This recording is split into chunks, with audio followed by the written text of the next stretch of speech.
Hey everybody, this is Rydo and we're back to another live stream of Yu-Gi-Oh! Master Duel and video game news. Today is Friday, January 19th, and let's see here.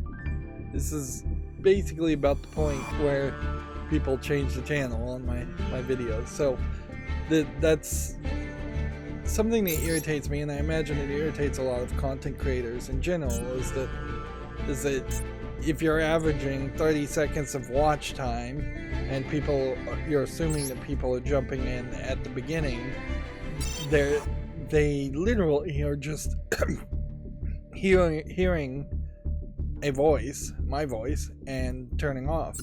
Or they're not instantaneously, and I mean instantaneously, getting satisfied with some kind of visuals and they're turning off. And I would say the YouTube algorithm is not getting better about that. And the way YouTube works in general is just not getting better about that, because there's a lot of watch history that is getting added from the end user's perspective if you just hover over a video, because the video will start to autoplay. I assume that watch history is then being counted as a view and as watch time, so it may be artificially creating larger amounts of views for content creators, but actually significantly decreasing your watch time in the trade-off for that, which is not the direction YouTube should have gone.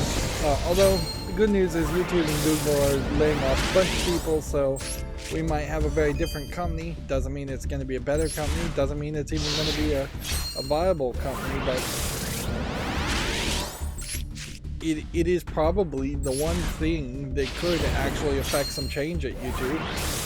Although inherently that kind of change needs to actually happen from the top, not from the bottom. Laying off a few thousand content moderators out of India is not going to change policy at all at YouTube. The people that need to be laid off are people who are making poor decisions for content creators and for viewers, even more so. So there's a 10-pack of legacy cards, and not a single one of them was new. So yeah.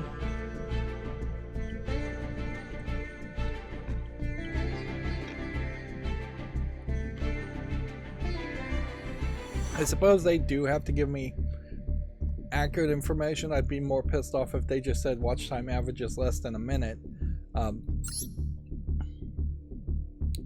But yeah, I don't know what you can really do about it. Speaking of not knowing what to do, I, over the past couple days, have just been finishing up scheduling YouTube Shorts, so we're back into the YouTube Shorts business for 2024, at least for a while there. I still have a little bit of scheduling still to do, but that has become certainly another way in which I've avoided working on my smart on-air sign, and I'm just, with every day, getting closer and closer to the danger zone of giving up on the project completely, when I desperately needed to actually finish and actually try and sell it, and I desperately needed to actually sell and make some actual income. And yeah, it might be a fear of failure, or it might just be that it is incredibly frustrating. Let's play with the second deck, since we really didn't get anywhere with the first deck in this event. I was at a point, certainly, where I was watching Farscape on Freevee and letting the macro schedule the YouTube Shorts, and watched several episodes of that. So I went from just watching an old sci-fi show, Eureka, to now an old sci-fi show in Farscape. Farscape in particular is rather bad to watch. It's only available in 4:3 ratio. It's not been remastered or touched. It really is just got a very poor treatment overall.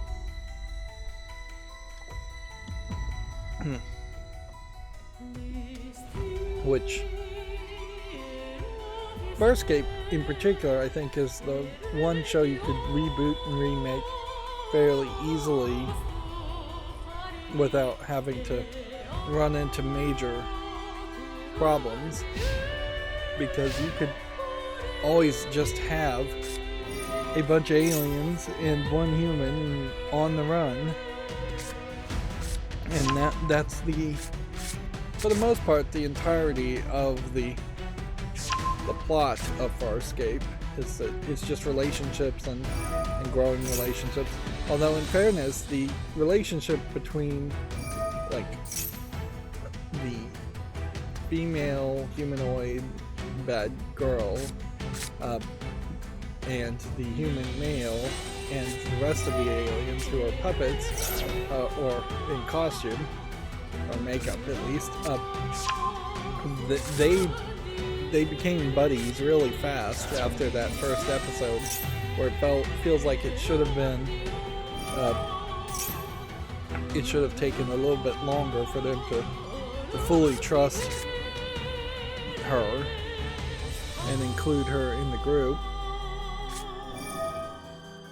That easily could have been the main arc of the first season of Farscape, really, is that it could have come to a head where it looks like the female protagonist, the humanoid female protagonist, is going to betray everybody else, and then at the end of that final episode of the first season, she proves herself and fully at that point becomes part of the team.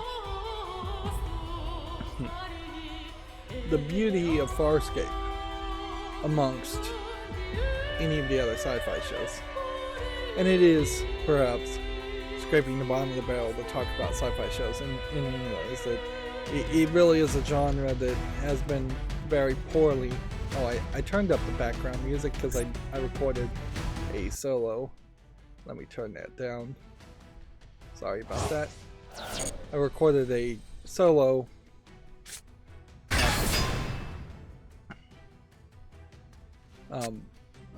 solo play episode. So I actually did make some footage, but that was just because I didn't feel like starting programming in the middle of the night, and I didn't feel like watching yet another episode of Farscape and letting the scheduling go on for a little bit longer.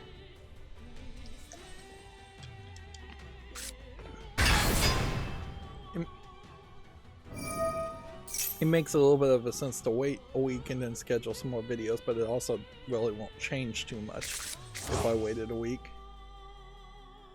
I'm just so far ahead with so many YouTube shorts. There's just going to be 4 or 5 of them a day.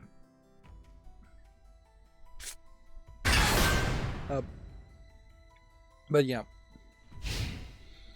when you look at like Eureka, a lot of that is just like CGI stuff and prop making, whereas Farscape had the Jim Henson Company involved, although I don't think Jim Henson was alive at the time that Farscape was made. If anything, I think Farscape may have been the step in the right direction that they turned away from as far as post Jim Henson Company, and it really is just like the last use of puppets or just on stage visual effects in sci-fi shows before everything is more focused on just CGI.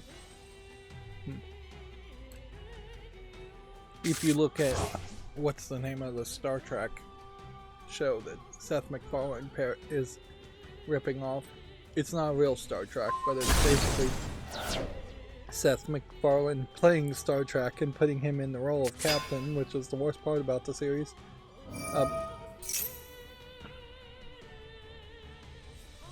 Yeah, I can't remember the name of the show, but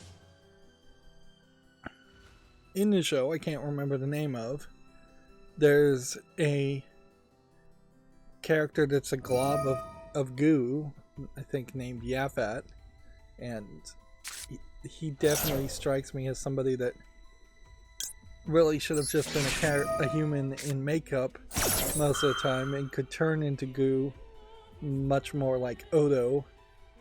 Although in fairness, Deep Space Nine's makeup for Odo was pretty awful.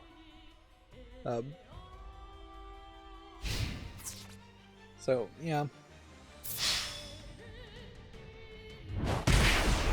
some of the Farscape is kind of ridiculous, where you have just like a Logitech mouse being used as the controller to fly the ship manually, and you have walls that look like they're just foam that have been painted to look like they're bronze metal. But the gadgets don't really matter, because the props don't matter, because the costumes and puppetry of the aliens is top notch. And yeah, I imagine you probably have had in some of the sci-fi shows, I mean Star Trek shows I haven't watched, you probably do have an occasional puppet alien or makeup on an alien that looks better just because of the shows being newer, but there's really no focus on it. You look into the cast and crew of like Star Trek Into Darkness or Picard, and there really is just no creature there on those bridges that isn't just a humanoid with maybe some Vulcan ears added or eyebrows changed. Whereas it would have made a lot more sense to have more of that. But inherently, there are no puppet or makeup companies anymore. They've all been downsized and to the point of not existing, and all that skill and talent has really gone away in favor of just doing everything in computer and CGI, which definitely does not last as long. Farscape is a great example of a show that, even though it's 4x3, even though there's been no kind of remaster to get the quality up, and it really does just look like the quality of video you would have seen on a VHS tape or broadcast on TV. When you look at the aliens in Farscape, they still stand up. They still look like aliens. They don't look cartoony. They don't look ridiculous. They don't have that uncanny valley that CGI of the past has had, and even CGI of today has had. How does that connect to video games? It really doesn't. With perhaps the small exception of live action games, of which there aren't very many worth mentioning. But certainly, from a video gamer perspective, most people can recognize that what we thought was acceptable in a Lara Croft in Tomb Raider 1 and thought was actually high levels of 3D graphics is laughably poor quality in 2024, in which we look at the low polygon 3D models of Lara Croft and Tomb Raider 1 and laugh. And even the remasters that we're getting of older games like Tomb Raider 1, 2, and 3, which are getting remastered, still aren't doing amazing jobs of remaking and remastering the visuals. We will be laughing at the remasters of Tomb Raider 1, 2, and 3 10 years from now, as far as just how laughably unrealistic it is. And it is really only going to be a case of a desire for different kinds of art styles that is going to prevent the game industry from going 100% realistic all the time, to the point where video games are going to be so lifelike that they'll be indistinguishable from from real world images.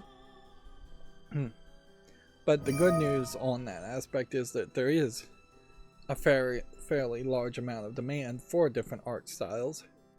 I don't feel like Bayonetta, for instance, is better served if it was hyper realistic and less colorful than the way it is depicted.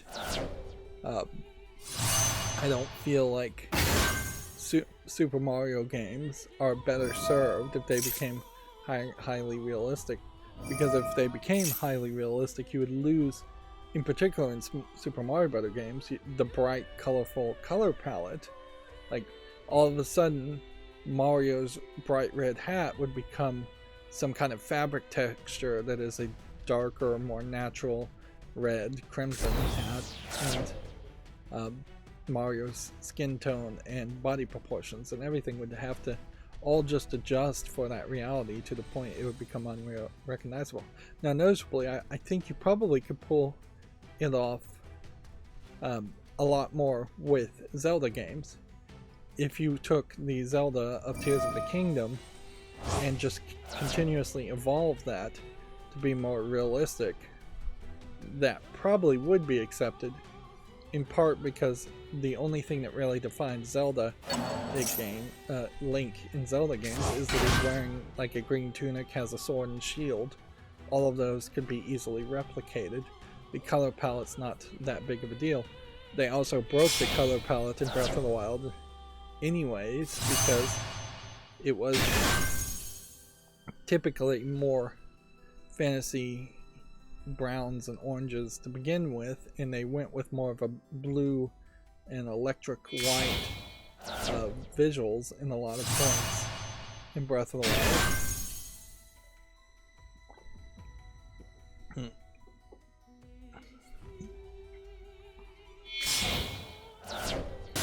So yeah, that's pretty much, I guess, all the accountability section I'm gonna have for today. I did stay up in the middle of the night and start late anyways because of that. But yeah, scheduling videos, avoiding subconsciously or consciously working on the smart on air sign, and playing a solo mode, which the solo mode I played was super short and very pointless and kind of odd, in particular because it's the UA cards for Ultra Athletes, so all the cards are players of different sports in a sci-fi future version, which just feels like you're not targeting the right audience as far as Yu-Gi-Oh players. Almost every other Yu-Gi-Oh card is like a fantasy monster type thing. There's no thought of sports or real world visuals in pretty much all of the cards you see, and I just can't really imagine that even in Japan there's a large amount of Japanese kids that both are really into sports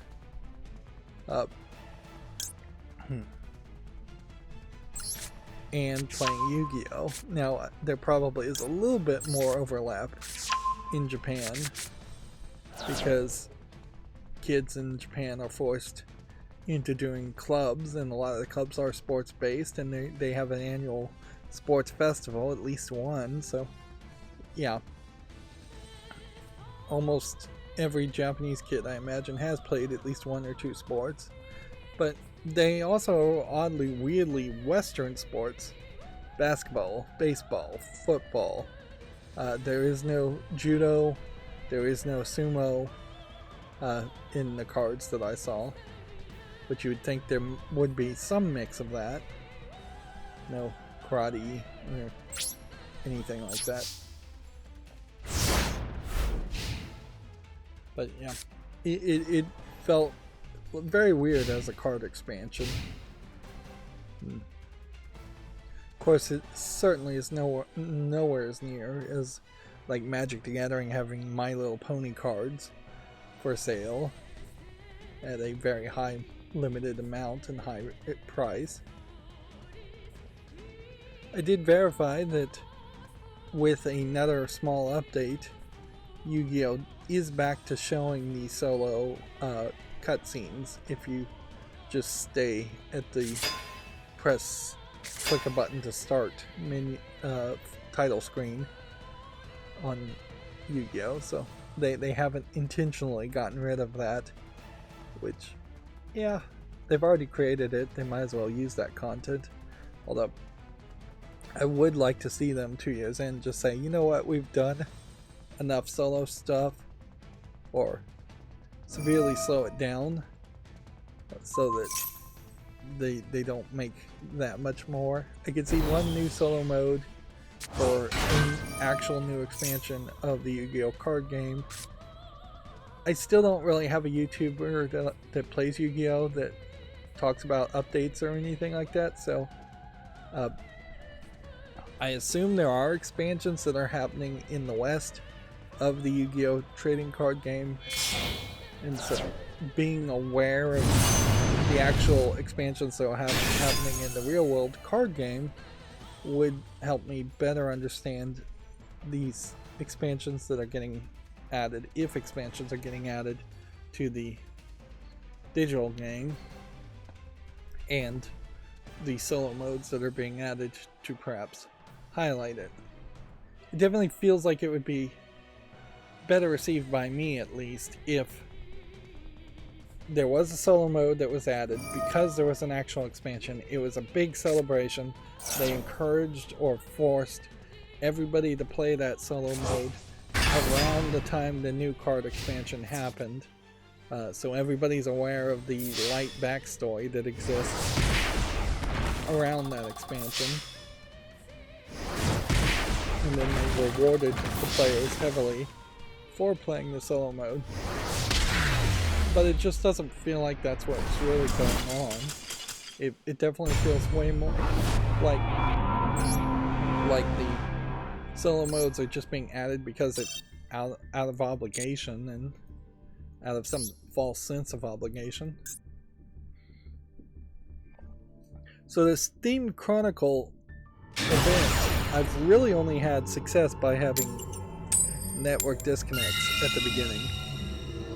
So far, I don't believe I've actually played an entire game through in one.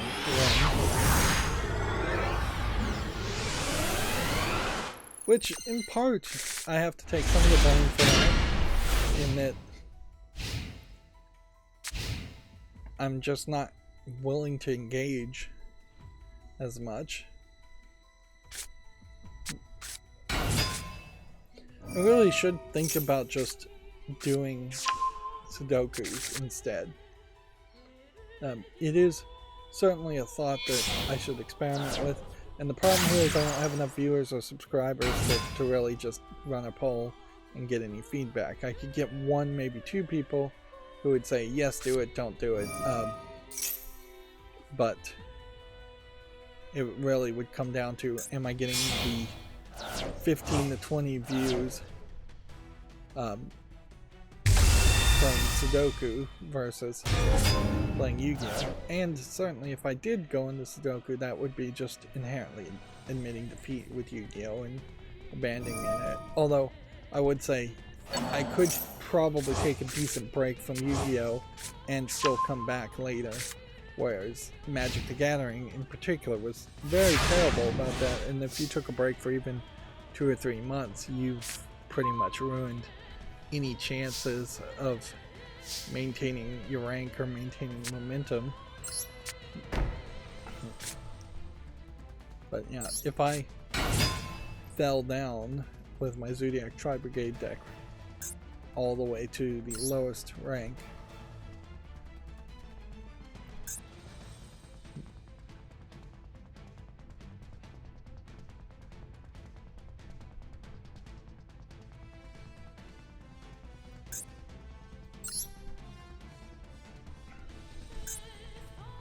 so if I toss a card in the graveyard,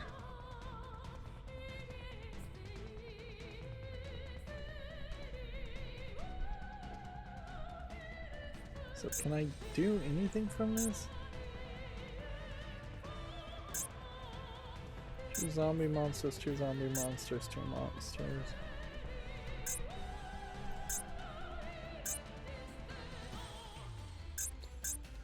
Okay, so I'm gonna activate it.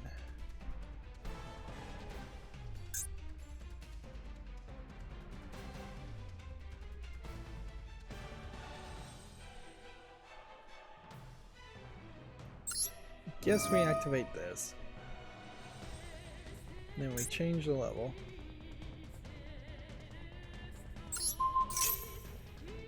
Of our zombie monster.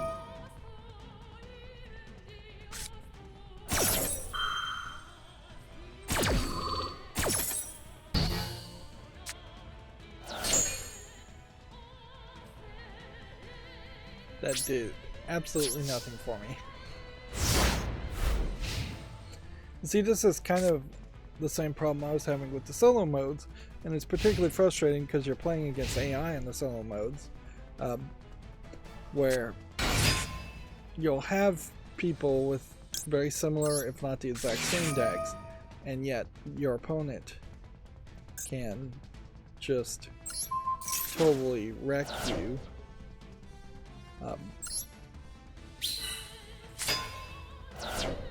Just because they are luckier or better at playing those decks.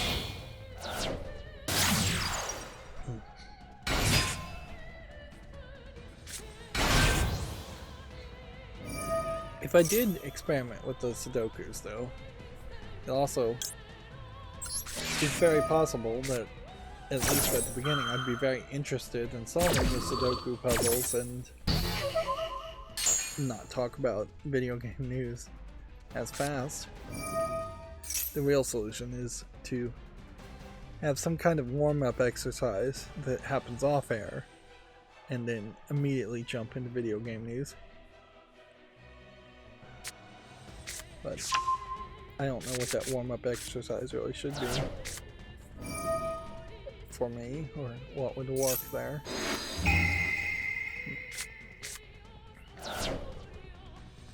So the developer direct happened and they talked about the games, and it doesn't seem like much of anything else was talked about, so no big surprises there. It doesn't seem like any of them even came out and said anything like games are going to, all the games are going to be multi-platform or something like that. So it does very much, for that presentation, feel like everything is staying pretty much the same. They talked about 4 games. The 4 games we know are going to be on Xbox, they may be on PC, and they may even be on other platforms. But we do have a Video Games Chronicle article here that brings up an interesting question. In the headline saying Xbox's Indiana Jones games revealed featuring Harrison Ford's likeness, but Ford won't be supplying the character's voice. Which, in all fairness, I don't really believe that Harrison Ford's voice really sounds like Harrison Ford's voice back in previous decades when he was playing Indiana Jones proper in the first 3 movies. But it does bring about an interesting question, because what Indiana Jones game hasn't attempted to emulate Harrison Ford's likeness? At no point, even playing Indiana Jones in The Last Crusade, which is just an 8-bit pixely sprite of Indiana Jones, at no point did I feel like that wasn't Harrison Ford being depicted there, and that they had some secondary way in which they were drawing a character. Now contrast that to, say, James Bond. James Bond has been portrayed by multiple actors, so I could easily see making a James Bond game and having James Bond look like just some random character design that doesn't emulate any of the actors. But in most of the James Bond games, even, they were going for one of 2 or 3 James Bond actors to represent James Bond. The animation style there for those older games were just particularly poor. And I can't really imagine that you would want to try and redefine what Indiana Jones looked like, even if Harrison Ford has already passed away. But I definitely do feel like the trick there is to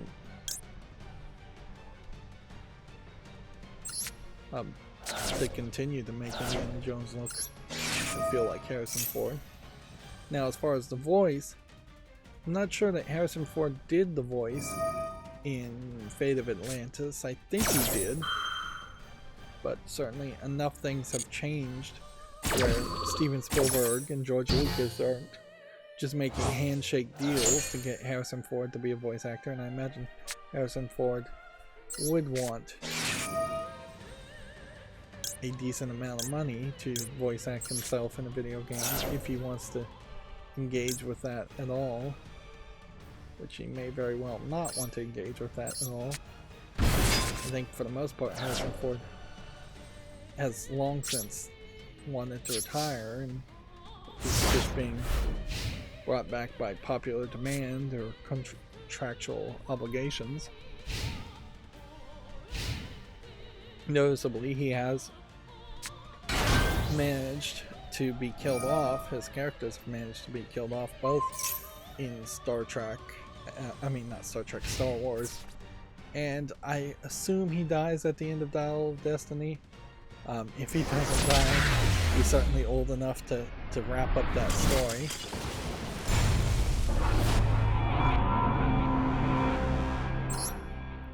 And with the death of Indiana Jones being the title character, it does make a lot of sense to just make other shows, other movies.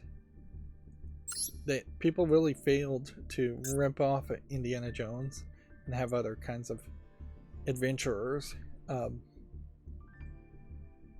rip them off, other than say like the Librarians, which they did a very decent job. There's a Librarians TV series. There was never an Indiana Jones type TV series. There's at least 5 Librarians movies, all of which, well, maybe not great, or equally worth watching, where there's really only 3 Indiana Jones movies worth watching.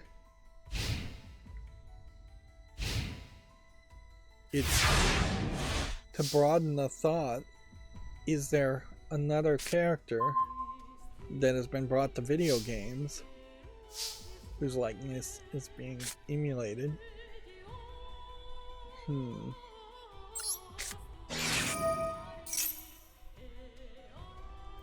can't immediately think of one, but I suspect there probably is something out there that's been brought to video games.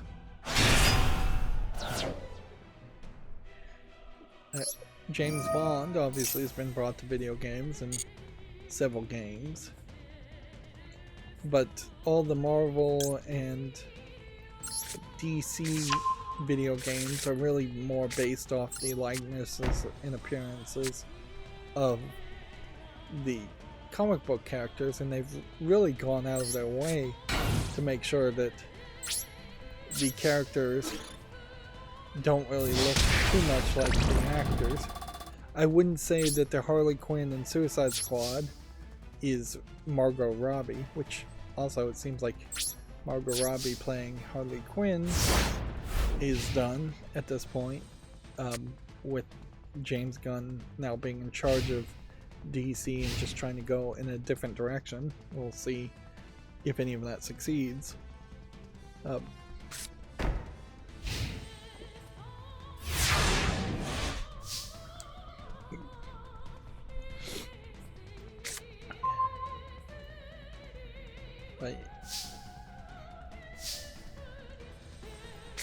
there is some oddity, I would say, in that we just don't really have a Jack Reacher character who would have been a much more recent hero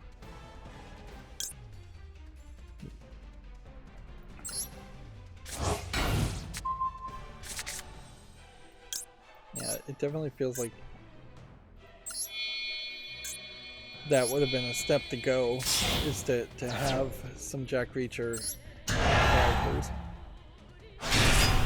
Obviously, in the Lara Croft games, none of them are trying to make Lara Croft look like Angelina Jolie or the other actress who I can't even name.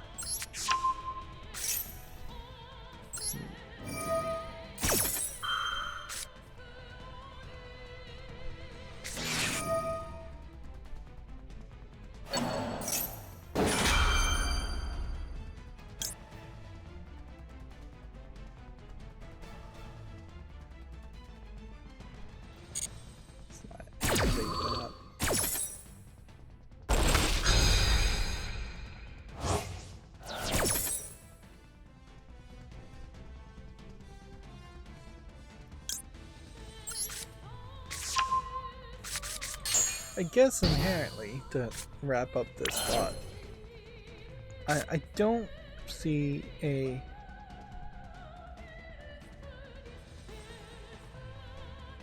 I just don't really see a reason to try to make characters look like real human actors or actresses. I guess they're all just going by actors now.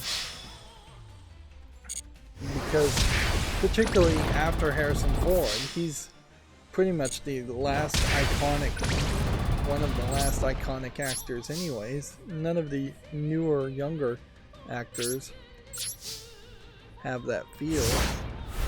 I probably could have won that there, come to think of it. I could have attacked with this, then activated this ability, and increased the attack in one.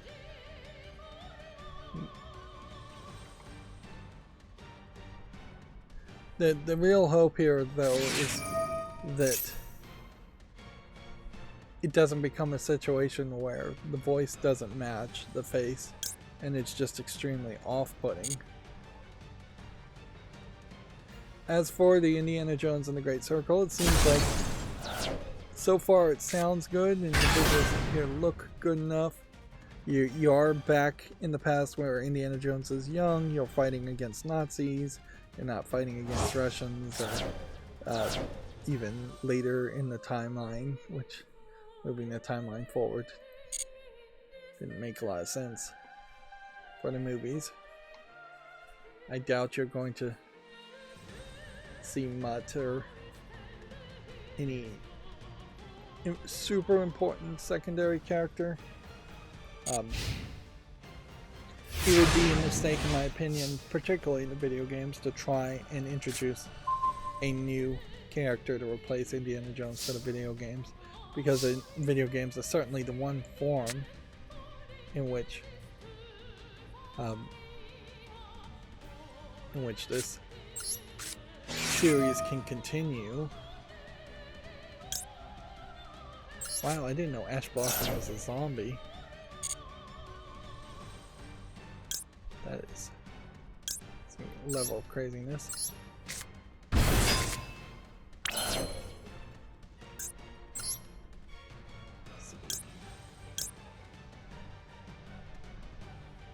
Do we want to do anything here?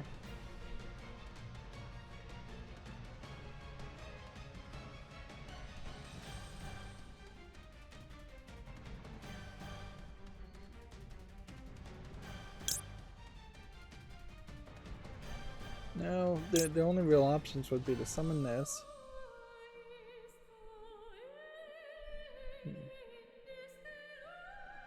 Or to summon this.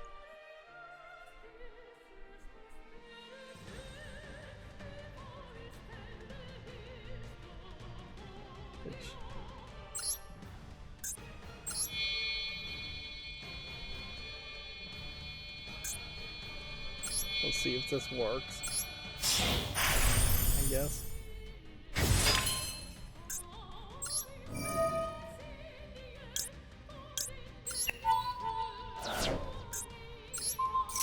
This is very much a zombie focused thing.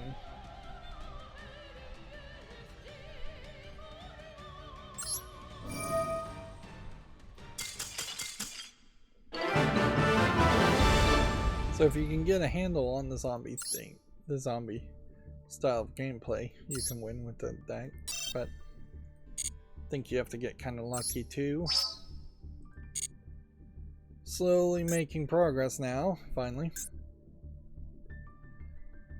Okay, so it seems like for a while here I'll be reporting more directly from refused classifications. Another video game called Grotto has been banned by Australia's under the Automated International Age Rating Coalition system. Although the fact that it has automated in the name definitely makes it feel like there are just people, game developers and publishers, who are going to some website, filling out the information, and then getting a response that it has been refused classification. And I think this is almost certainly an automated. You almost always will get rejected if there's any problems at all, and then you have to fight it in some more formal proceedings. So I wouldn't be surprised if there are some games that automatically get refused and then a couple weeks later are approved.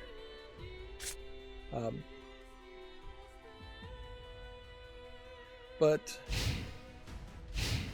that is perhaps a great example of, if you're going to have an automated system like that,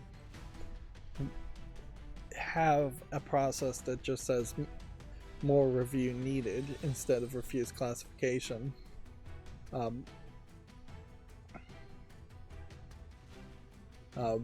Because just by default rejecting and not having a next step, it gives off a very negative feeling and feels more draconian than it probably needs to be. You could lose a lot of games in committee, certainly, if you just said you needed more information, you needed more details, and then say that the rating is pending because of all of that, when the game would still never likely get approved if it really is so offensive to Australians. Yep. According to this tweet, you will be headbutting Nazis, punching Nazis, outwitting Nazis, shooting Nazis, and whipping Nazis in Indiana Jones and the Great Circle. So it does seem to me, looking at this, that it's probably the main bad guy. This looks like this is the female lead, and it looks like there's going to be a fight, and it looks like they may introduce a assistant friend to Indiana Jones. Arguably, I would say they're making Indiana Jones perhaps a little too young, even compared to the Indiana Jones we see in the Last Crusade. Because even then he was a little bit rougher and had a little bit more wrinkles. But this is just also one piece of art, so it's not the totality of the visuals. Here we have a good comparison, I think, of visuals to consider too. Very much in line about what I was talking about, where as we continue to try to make things look better, it sometimes doesn't actually succeed. So BioWare talking about Mass Effect 1, effectively, trying to maintain the goodwill around the Mass Effect series, despite the fact that Andromeda and Mass Effect 3 basically already has ruined all the goodwill there. But also, I guess they really just don't have anything else they can offer at the moment, so totally stupid plan.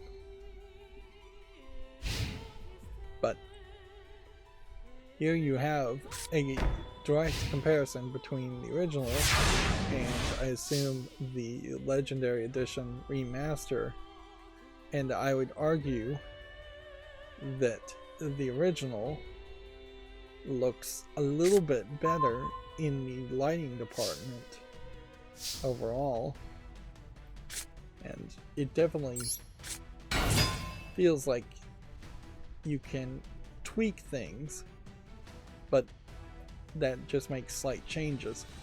Now, undoubtedly, completely redoing the textures of the outfit here is better than the more simplified texture here. And I'd even say redoing the textures on the face is better than the face of this alien. But that's where the Uncanny Valley, in particular, is going to be at its least challenging. The comparison between this face, which has shadows and darkness, perhaps a little bit too much shadow, so it feels kind of muddy and the color palette's not great. I would still say that the faces of these two humans with the shadow looks better than the overly brightly lit faces of these two humans. Now, the hair techniques have been tweaked here, and so the hairs look a little bit better in the remastered version, but overall I can't say it's a 100% improvement. Now the backgrounds here with the lighting look way better, but do you really even need the backgrounds to be better lit in most situations? Or are you just wasting resources and dragging away people's attention? I think I may have to stop playing a little early here, because I want to really just talk about the news and I don't want to play Yu-Gi-Oh! Now I will say, I could see where some people like the better lit and possibly slightly better textured outfits of the two humans. But honestly, the darkness of this and the lighting of this in the original version is, I think, way better. And a lot of the difference in color here and brightness may just be a shift between having a brightness scale that would have been designed for NTSC standard TVs versus having a brightness scale that went up for computer monitors, which have a few more colors and a bit brighter in its focus. Is definitely isn't getting to the point where it's high dynamic range colors or anything like that. And if you were to put high dynamic range into Mass Effect, there is a decent chance that you would have this desire to just push forward to even a more brighter, even more colorful, cartoony vision of it. Which overall, this feels cartoony. This feels like this is an effort to be serious, and I would say Mass Effect was trying to be serious, but this feels like this is a 3D CGI cartoon of Mass Effect for some kind of direct-to-streaming service like Netflix. Yeah, there's definitely a danger in trying to remaster things and tweak things. Of course, if you were to, in the Legendary Edition, they did just like reduce the loading, and nobody complained about that. Nobody's going to complain that the very long loading in elevators in Mass Effect should have been there. No significant number of people will complain about that. Somebody will complain about everything.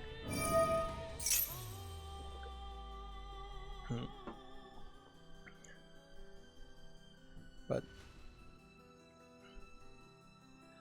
with a remaster like that, you're dangerously close to having somebody then mod the old visuals back in, or somebody wanting just a non-visual remaster or port or patched version of the original game. Of course, you can't easily sell a game that looks exactly the same but plays a little bit better and loads faster. And eventually you will get, even Mass Effect will get an audience of people who are really remembering their own nostalgia and have false memories of what Mass Effect 1 was, and then you'll be able to sell them on some new game that looks way different but feels like the nostalgic version, the memory. It feels like the false memory of what Mass Effect is. And in fairness, that is the direction they should go with Mass Effect 2. If they also, if they are going to revive the Mass Effect series. But then I also would argue that they probably shouldn't revive the Mass Effect series. They should give it a different name and maybe set it in the same universe. But there is also the things that the decisions and the gameplay styles that Mass Effect eventually became are not that far away from something like Starfield or No Man's Sky. So that they may have established just a new style of genre slightly different than other role-playing sci-fi games that would have existed before Mass Effect, but they didn't establish anything super interesting in the Mass Effect universe. You could bring back the aliens, those specific alien species that are in Mass Effect. You could bring back the politics of the Mass Effect worlds. You can bring back the weapons. But I think you dropped the name Mass Effect.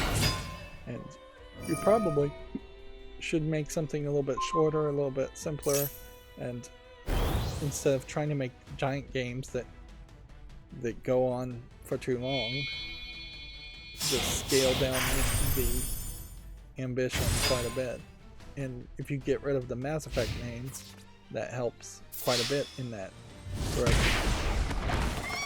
Although inherently they can't really do anything with Mass Effect because they just don't seem like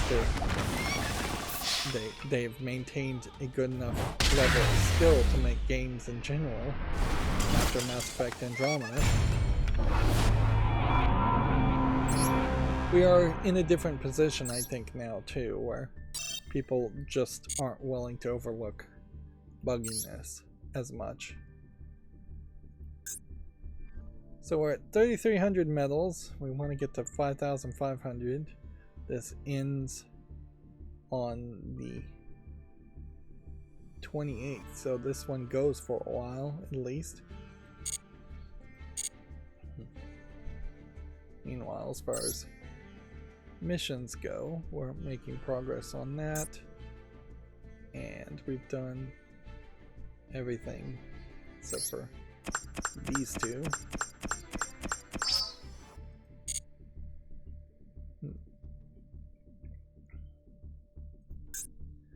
Fusion summon, pendulum summon, link summon, destroy a card. Notice here I don't have play solo because I did a solo mission story, and in that I unlocked this tournament athletes deck, which is a pretty good target to buy cards, and now that I have a little bit more gems, I think I will just buy a 10-pack here. Hopefully I'll get one ultra rare, yes, and as such I don't delve too deep into, particularly in this set of cards. It's a case where I would need 3 or 4 of those kinds of cards for it to make sense.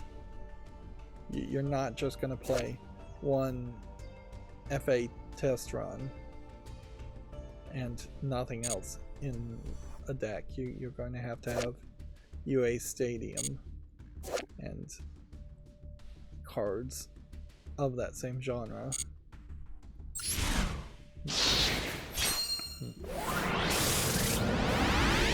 Let's speed up this process though. So not bad. I got 3 ultra rares,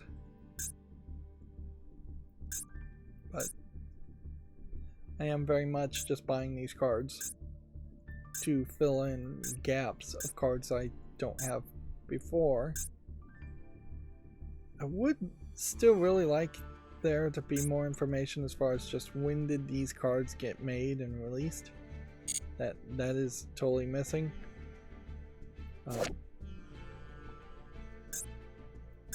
But yeah, there's just a lot of weirdness around the UA cards, and then the other cards that they're adding here just don't really connect at all to it.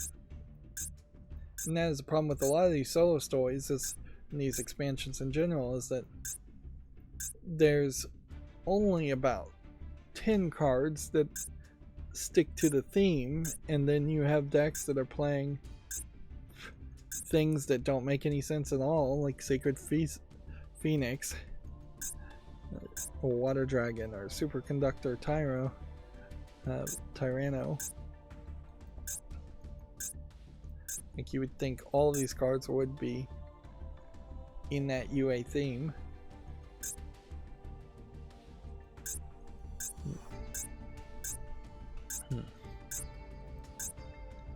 And the FA, I imagine, maybe stands for Future Athletes, and seems to be more around racing. Seems like this expansion is working towards that Yu-Gi-Oh! Anime series where they were racing and playing Yu-Gi-Oh! At the same time. Of course, in the first Yu-Gi-Oh! Series, pretty much in all of them, it's pretty obvious that people only play Yu-Gi-Oh! And they don't play any other kinds of games or any other kinds of sports at all. And they are just obsessed with Yu-Gi-Oh!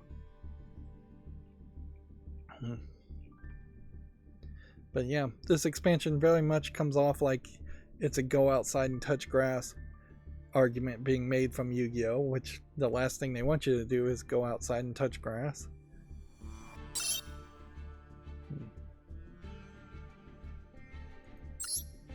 So, 1 tin pack there, I'm hoping is good enough to satisfy me. There's still a decent number of cards here, though, that I don't have 2 copies of, don't have 3 copies of, or don't even have 1 copy of. But then there is a case here where I already have a pretty decent number of super rares and ultra rares.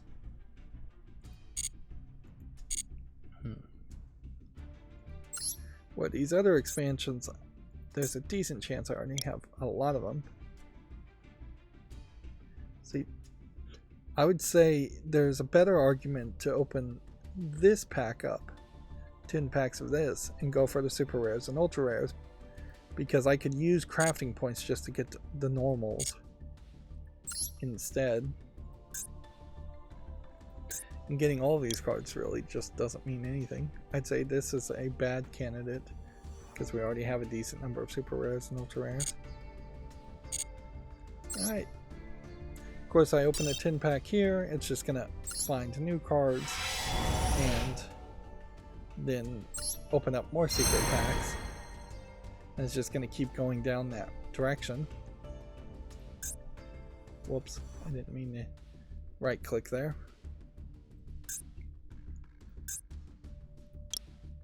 But I quickly noticed we got some decent super rares there, and this definitely isn't a candidate for buying another 10 pack. Really, it would be somewhat silly to buy another 10 pack at all. But we'll look at these last 3 and just see. This isn't a good candidate.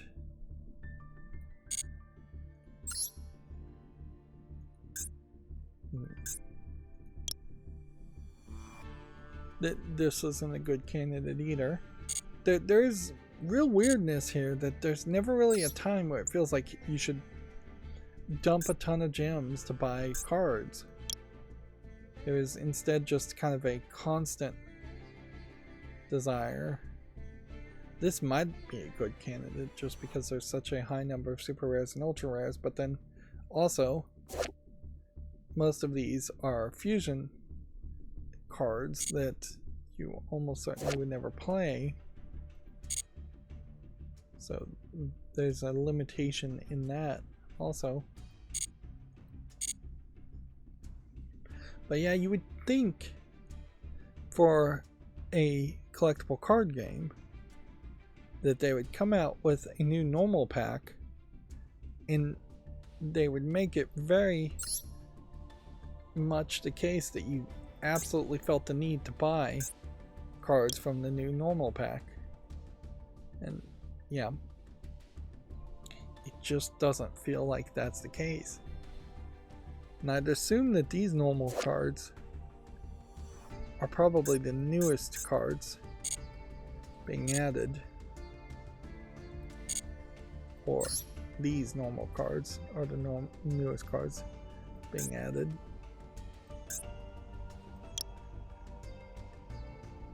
Neither one of these packs are good candidates to spend gems on.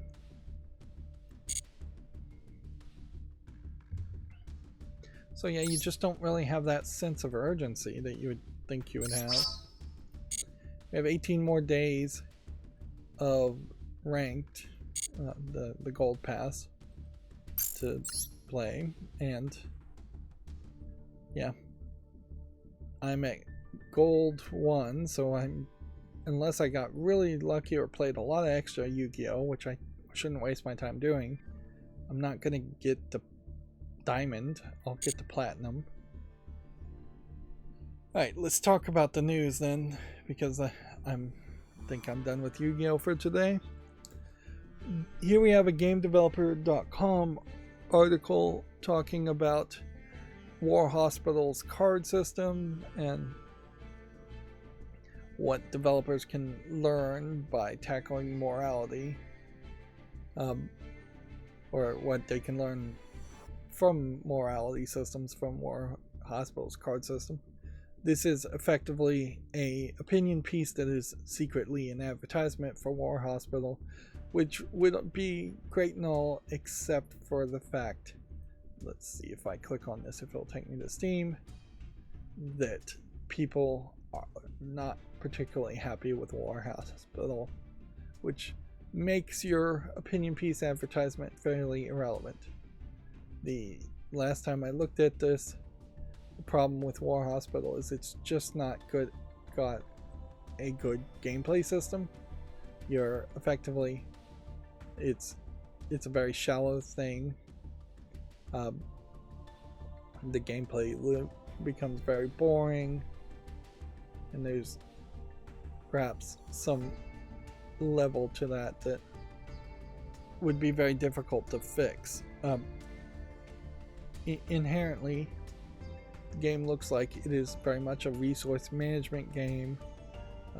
It doesn't, I think, have in-app purchases, so good on it for that, but you really are just managing resources. But in this case, the resources are going to be patients in hospitals, and there's just a lot of timers and slowdowns that maybe aren't necessary at all. And see, inherently, if this was going to be like the other hospital game, the silly hospital game that came out a couple years ago,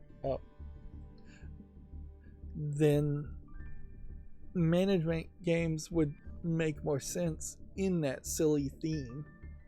But you can't have that silly theme and call it War Hospital, more than likely. Nobody would appreciate that if you were joking around that. So you need random events, and it doesn't seem like there really are any random events in this game. There would have to be a power outages, tsunami, floods, things like that occurring to become challenges to give you something to do. And even at that, it still doesn't quite feel like the kind of game that you could enjoy in the long run. And maybe that is just the theme in general, is that it's a little too depressing overall. It almost certainly would be a better idea to have a game like Saboteur, which I really hate that they never ported or re-released Saboteur as a game, because that actually was a pretty great game for its time. But yeah, if you were playing as an individual character who was a saboteur, who was hiding in a war hospital, which probably is against the Geneva Convention and a really bad idea anyways, because if people are hiding in the war hospitals, then the war hospitals will be targeted for attack. But whatever. If you are some kind of action player and half of your missions are running around the countryside during a war, like sabotaging, attacking people, shooting people, doing those very basic gameplay things that you expect from your average first-person, third-person shooter, and then the war hospital was the secondary game mechanic, I think that could work. If all of a sudden you're sabotaging things or stealing gold for the war hospital so that they can get resources, you're stealing bandages, medicine, things like that, and that gets you more resources, and then you have some management that you do of the war hospital, but for the most part it just automates itself, that would get more of an audience, I imagine, instead of just being a pure management game. Of course, that also drastically changes what the game is. I think maybe there's a mistake in the fact that there is a card system as a way of depicting things. I had similar problems with Darkest Dungeon, in that Darkest Dungeon's main gameplay loop of attacking felt fairly disconnected from the village section, and I actually think I may have enjoyed the village section a little bit more, but I wasn't really getting rewarded enough for the village section in between the dungeon runs of Darkest Dungeon. Of course, the biggest problem with Darkest Dungeon is that it's just way too difficult. But yeah, I could see something similar to that, where you would go on maybe randomly or semi-randomly generated missions, and then you would come back to the war hospital and manage things, improve your stats, improve the people you might have on your team. But in its current state, the reality is that war hospital is just not really being well received. Now, somebody put out a survey, and so Video Games Chronicle is reporting on some of the results of this survey. Nearly 50% of developers say that generative AI tools are being used at their workplace. A large majority say they're concerned about the ethics of using such tools. So this is yet again, I think, a great example of capitalism perhaps corrupting way faster than ethics or rules or laws can be put in place. The general assumption by CEOs and managers that AI would save them money or eventually just make them money has led to the entire industry to play follow the leader, and everybody's jumping off the bridge without looking into AI for fear that they get left behind and that they would be the one video game company that's still working on the old expensive budgets where everybody else is working on much cheaper budgets. Now, if there was a bunch of small indie video game companies out there, they probably would still, at the same rate, try and use generative AI, but maybe slightly fewer individual single game developers would use AI if the individual game developer doesn't has a moral objection to it.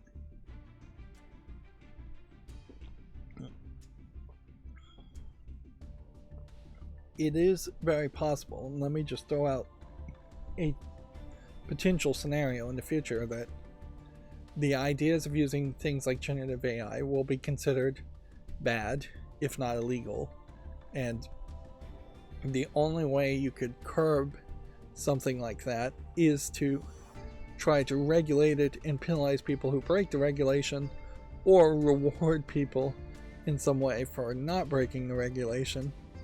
And certainly, if we could create a system where people would just get grants to make video games, or if we started to see GoFundMes that required you to, or I guess they wouldn't be GoFundMes, they'd be Kickstarters that required you to promise and submit records to prove you're not using AI,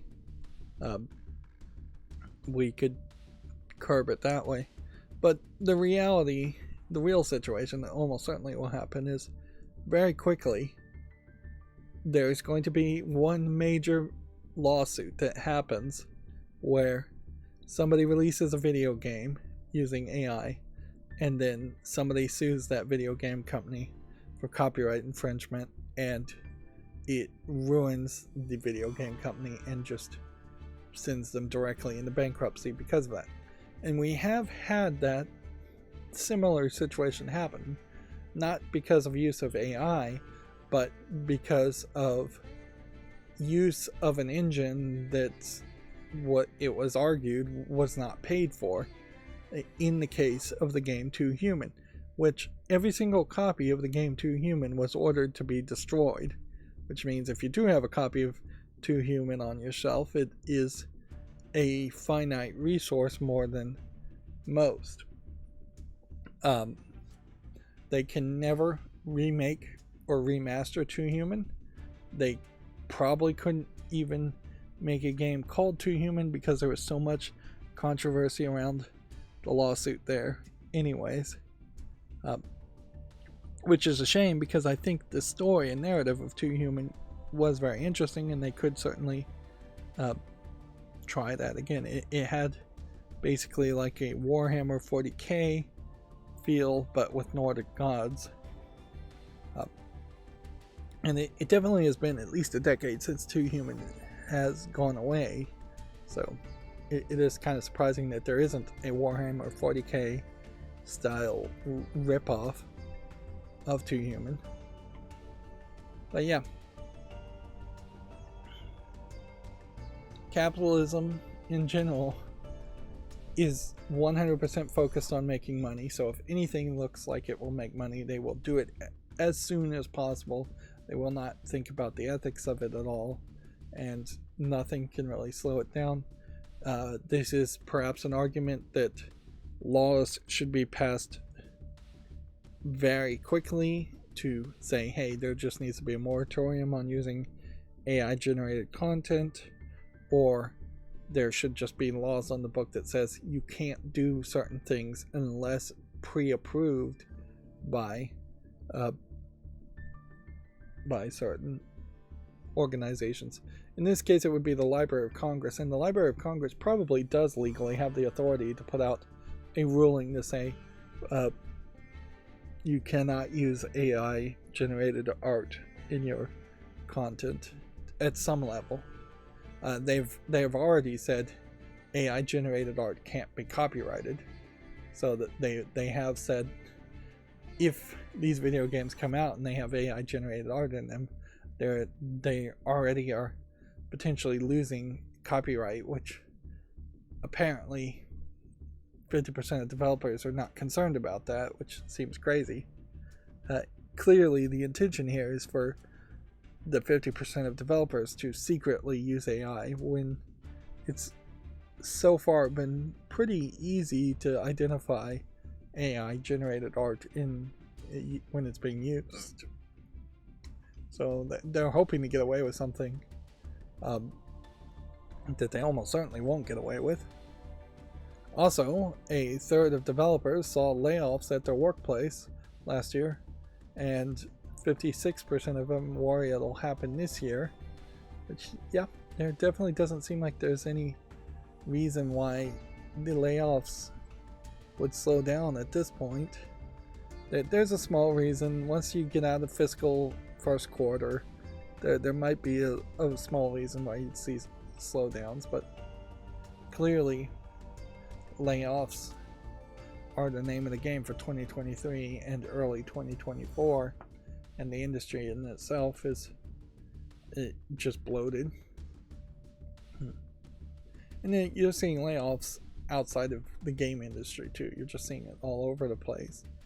And yeah, economies are bad, and the idea of at least one adult male husband working is becoming less and less stable as a concept. There's just fewer and fewer jobs that are truly needed, and yet there's the exact same, if not more, need to have food, clothing, and shelter. And those two things just cannot forever balance out. Like, if they could balance out, we wouldn't have homelessness at all, or poverty or bankruptcy. The United States Biden administration is forgiving a lot of student loans for a lot of college degrees that are proving to be very useless, but we can't, even in that, expect people to go back and get more education for degrees that often are useless. We are just taking those difficult steps slowly towards a more automated, if not fully automated, society where one worker per is capable of making enough money to take care of an entire family, and one worker is not often even needed by companies. One of the things at CES they definitely talked about was slight expansions of drones delivering things from whether it's food or packages from Amazon, from Walmart, from CVS and drugstores, and so we are slowly working towards drones replacing many delivery jobs. Most of the packing and shipping jobs are starting to see robots take over those positions, and there aren't really new jobs coming about. That is often the argument that is made, is that for every one job that becomes automated by a computer, there's a new job that is created for somebody to then monitor and debug the robots, and it's just not the case. For every 1,000 jobs that a robot and automation replaces, there might be one programming job that's created. They wouldn't be doing it if it was just a one-to-one trade-off. There is some slight progress as far as like self-checkout, in that people's absolute rejection and hate of self-checkout seems to have finally pushed companies to start to remove and reduce the number of self-checkout counters, but I imagine we'll still see one or two of them around. And the self-checkout stations, in particular at grocery stores and retail stores, in a lot of ways probably succeeded greatly financially for the companies, because they could have laid off the most expensive, most senior checkout people, and now when they hire new checkout people, they can just hire them at minimum wage. So you really only had to replace the old people that had gotten raises, that had more seniority. Moving on back to video games, otherwise I will ramble on about the sorry state of the economy in the United States, at least, although throughout the world it seems all fairly similar. Video Games Chronicle says Senua's Saga Hellblade 2 will be a digital-only release costing $50, and the game will have a similar length to its predecessor. It's a sad statement that we are now at the point that a digital release comes with absolutely no real discount, assuming you suspect that games should cost about $50, whereas many people are now trying to push games up into the $60 and $70 price. And so maybe they're making an argument that you're saving $10 by getting a digital only release. Of course, with digital only releases, that means the game can be updated or deleted, or you could lose access to it completely way easier than a disc version. This definitely feels like this is an experiment by Microsoft to try to push to more of an all digital future. I would also say that the first Hellblade game was kind of short, so there is also an argument for it to be closer to $40 than $50. And I would also generally point out that my impression of Hellblade 1 is that it very much felt like it was a cinematic experience with minimal gameplay and minimal interaction. Very simplistic puzzles, and it maybe a little bit of fighting, and that's about it. I'm not sure you actually fought that much at all. It all very much came off as if it was a bunch of theater kids trying to do a theater play, and yet wrapping it around a video game to sell it to a different audience that may not really be that interested in it. It definitely felt like it was a critical darling Hellblade 1, but I'm not sure that many people, real gamers, were actually playing it.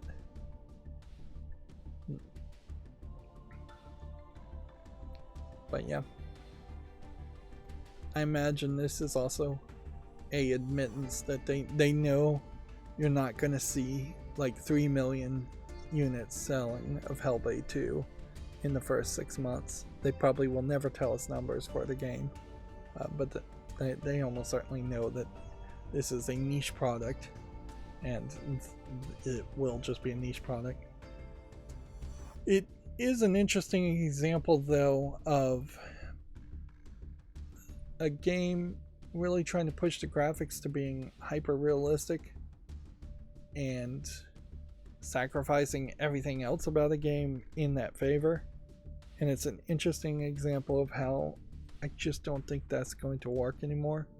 It is the modern attempt of making a full motion video. Back in the day, for like the Sega CD, full motion videos were an interesting gimmick, to say the least, because there were no graphics that looked anything like real video.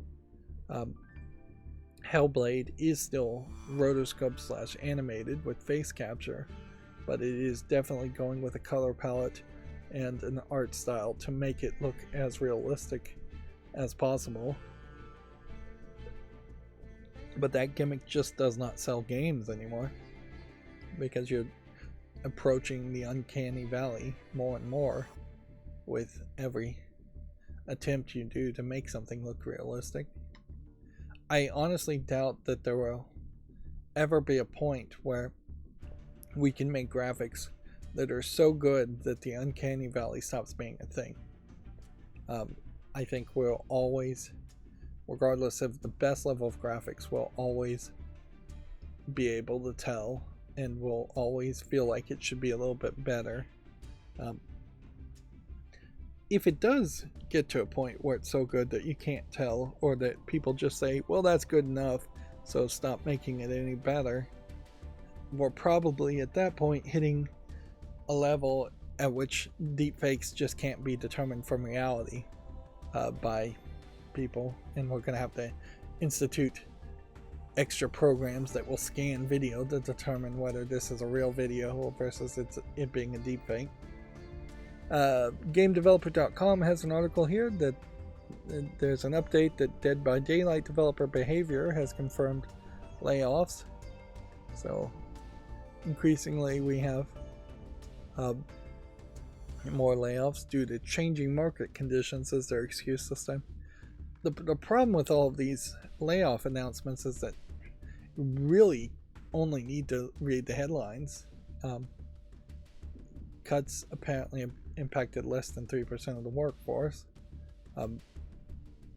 But yeah, nobody has ever come out with an article saying yes, there were layoffs at this company, but here's the weird reason why, or here's the excuse that actually makes some sense and that people would actually feel good about excusing layoffs. It's always market changes conditioned, or we gambled too much investing in one field versus the other, or games didn't sell well enough. Like, it would be frankly a little refreshing if a CEO came out and said, I'm laying off 100 people because I'm a jerk and I wanted another yacht. But yeah, that no CEO really would say that. Here, GameDeveloper.com has got another opinion piece here of replacing the phrase Metroidvania, which has been around for decades, and making the argument that there should be a new term, which there really is just no reason to replace a term people already understand. Even combining what would have been the original Metroid and the original Castlevania made sense back then, but it definitely doesn't make a ton of sense now when you think about like what is the most recent Castlevania game and Metroid Prime games, which are really not Metroidvania games at all. They are, if anything, you'd call these 3D Metroidvania games. But I've never heard anybody suggest anything shorter than Metroidvania. You could certainly describe them as tile-based object collection or tile-based RPG side-scrolling hack and slashes. But then they're not all hack and slashes because Metroid is shooting, so it would be a side-scroller of some sort. So yes, you could call it an RPG side-scroller, but that's longer than saying Metroidvania, and it doesn't fully encompass the idea. We don't call 2D scrolling platformers Mario games or Mario Sonic games. In fairness, no term like that really applied, although back in the day there was a significant percentage of games that were 2D side-scrolling games, and that was just what a lot of NES games were, so there didn't need to be a huge term. We don't call adventure games Zelda games, but Metroidvania has stuck. And like all words, the meaning of words is determined by the populace, so it's often determined by random factors and just general silly decisions. So somebody making an opinion piece to make an argument to change it isn't really going to cause any changes at all. This is a filler article from Game Developer, if you've ever seen one. Something that just is not really that necessary and could be retweeted multiple times throughout the year for multiple years, because it will always be the same opinion and always be the same argument, and it will go nowhere. Let's see. The GameDeveloper.com says the outsourcing studio Obelisk has netted $2 million to create an original horror title. Its studio previously worked on notable projects including Fallout 76, Call of Duty Vanguard, and Sons of the Forest. So it seems to me like they have a decent chance of making a horror game, although I'm not sure $2 million is quite enough. It definitely feels like $2 million gets you only slightly better than Sons of the Forest, and probably nowhere close to the network management that you would need for Fallout 76 or the level of content you would need for a Call of Duty game. There is definitely a thought in my mind that most outsourcing studios are forever doomed to just be outsourcing studios, which can keep people employed, certainly, and keep people in work, but it's hard to get enough money to set some aside to make your own project, or have enough time to set some time aside to have your own project, versus what will almost certainly be a very large demand for outsourcing with all the layoffs happening. I imagine 2024, with the layoffs, will be very good for outsourcing studios once game development starts to actually happen and people realize they've laid off way too many employees. Video Games Chronicle says 8% of developers in a GDC survey say they're working on Nintendo's next console, and 32% said Switch is successful as the platform that most interests them, which both of those numbers are fairly low. 32% is basically a dead even split between the Xbox, the next Nintendo console, and the PlayStation 5. Assuming they're not including PC, it's a little bit of a better number if they're including PC and other. But yeah, Nintendo almost certainly wants more developers working on Nintendo's next console, but perhaps it's a case Nintendo just hasn't given the software development kits to a lot of companies yet in fear of leaks. Perhaps Nintendo is thinking that games will just be very easily ported to the next console anyway, so a game designed to run on the Switch will just very easily be designed to run on a Switch too. Although it may also be a case that if they do just release a more powerful Switch 2, then it won't really change that much, and all games will still come out for the Switch anyways. And that the Switch 2 is just going to be a more powerful, upgraded, more expensive version of the Switch. I don't know if it would sell particularly well if it doesn't make some big changes, but frankly, for 3 generations, it's been a case where Nintendo has, in my opinion, needed to make big changes, and they really have not gone in the right directions. Yes, the Wii sold a ton, but it also ruined what Nintendo consoles were up until that point. The GameCube was the beginning of what an Xbox and a PlayStation would be. The Wii is a toy with waggle tricks that are fun to play with for a while, but certainly didn't last into the Wii U, and definitely didn't help improve the Nintendo Switch. So yeah, I would want to see their next console be much closer to the GameCube in controller style and the types of games made for the platform than for the Wii. With their controller style and the types of games that were made for the Wii. A significant number of Wii games were not really video games, and not video games worth mentioning or playing outside of the couple of first party ones.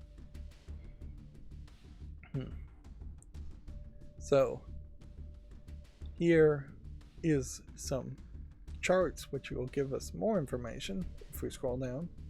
Which platforms are you developing on your current project? 66% are going PC, so clearly the move is to go to PC gaming if you ever needed an argument there.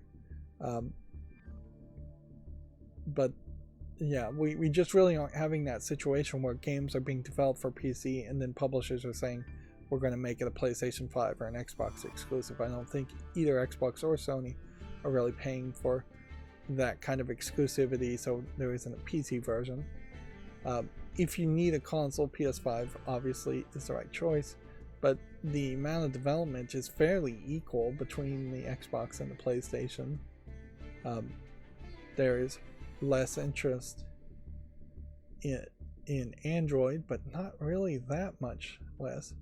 There's actually quite a bit of interest in Android and iOS, beating out even the Nintendo Switch. Then the rest of these are just previous generation things, except for the Mac.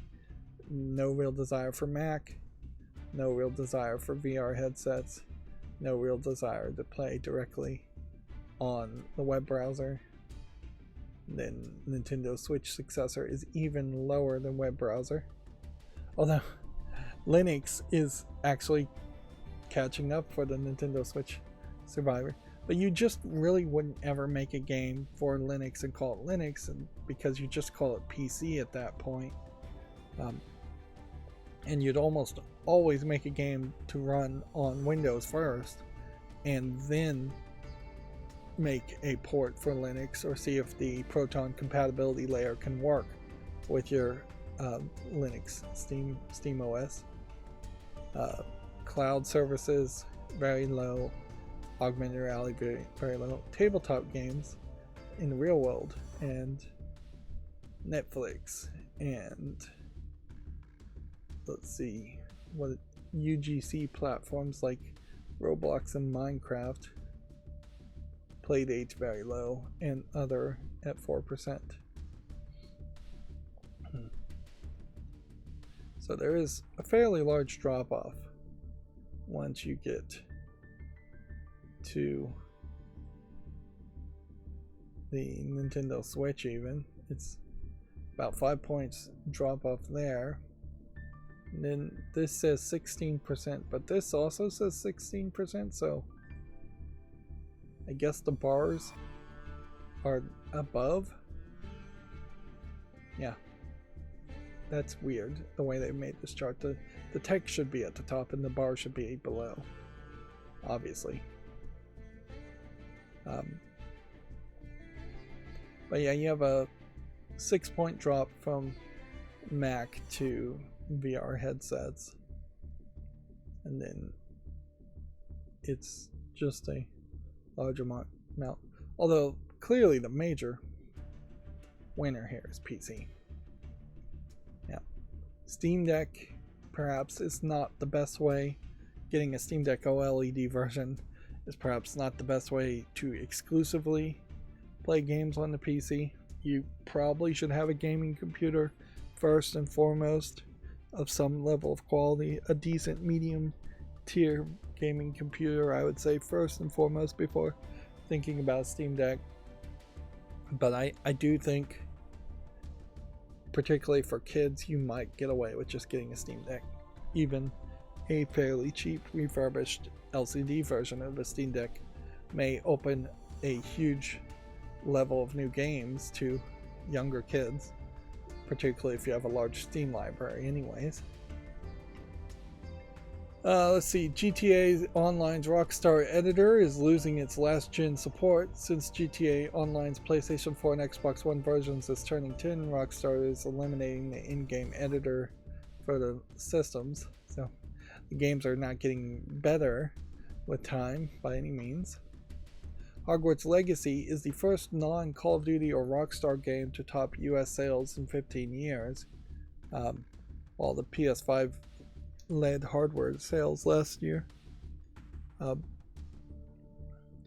So the number one in 15 years has either been a Call of Duty or a Rockstar GTA game effectively, and to break that number one spot is questionable how important that is, but it does, I think, spell a difference in opinion of what your average gamer is, because clearly there was this large amount of gamer bros that have started to soften in favor of a either new audience or a changed audience that is willing to embrace something like Hogwarts Legacy and Harry Potter versus Grand Theft Auto, driving cars, shooting guns, and robbing hookers, or Call of Duty, running and gunning in military gaming.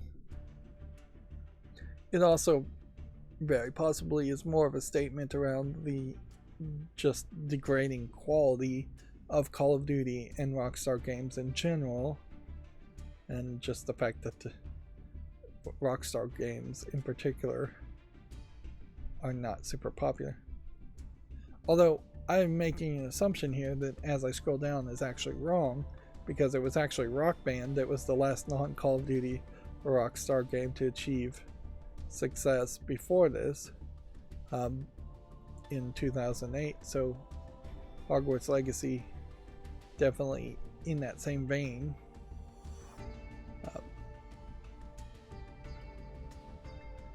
Overall, the list here, this is a glory list. Let's see if I click on it. Is that much better? Not really. Zooming in doesn't work either. We'll just go over this. It's number 1 Hogwarts Legacy, then Call of Duty Modern Warfare 3, then Madden 24, then Marvel Spider-Man 2, then Tears of the Kingdom, then Diablo 4, which I'm surprised Diablo 4 is that high, then Modern Warfare 2 instead of 3, then Mortal Kombat 1. I'm a little surprised that's that high instead of Jedi Survivor. I'm a little surprised that's not lower. 2, EA Sports Football Club still doing very well in the 10th spot. Starfield extremely high. We're seeing Resident Evil 4 make the 13th spot, which you almost deserve extra points when you're talking a horror game, because there's just a large percentage of people that are assumed to never be willing to play horror games. MLB The Show, 14th spot. Dead Island 2, surprisingly, in the 15th spot, beating out all of those games, beating out Final Fantasy 16, which I imagine drives Square Enix crazy. I did hear Square Enix says that they're going to make fewer games to hopefully improve the quality of what they release. Fighting game taking the 17th spot on Street Fighter 6. Elden Ring taking the 18th spot. Mario Kart 8, and then Minecraft taking the 20th spot. And this is the sales, the amount of money they've made in just general sales, gross revenue. None of these games are particularly more expensive than the others either, and not a lot of these games have significant amounts of in-app purchases, although some of them definitely do. I imagine if you had Counter-Strike Go listed, or what they're calling, whatever they renamed it to, the amount of sales there would always have it in the number 1 spot, but Valve isn't going to release that information. And I imagine there are some other games like Fortnite and Roblox that would be in the top spots if they were releasing information. Total consumer spending for 2023 for hardware, content, and accessories was $57.2 billion, which was up 1% compared to 2022. So video games still, as a form of entertainment, probably the biggest and the thing people spend the most amount of money on. GameDeveloper.com has another advertisement, I imagine, as an article. Deep dive, player-centered narrative design in Slay the Princess. Yeah, this definitely feels like an advertisement. Of course, the idea of these kinds of articles on GameDeveloper.com kind of need to exist because they should be going into deep dive coverage of games and how games are designed, having the name GameDeveloper.com, and they really don't do that consistently enough. This game, Slay the Princess, I think is just a visual novel with branching storylines, which, yeah, it feels like it is a branching storyline with multiple endings visual novel, somewhat similar to 999 or maybe I wouldn't really call it a princess maker equivalent. Plenty of Japanese games love to have branching multiple endings, particularly visual novels. It's pretty common. I'd say at least half of all visual novels have branching different endings.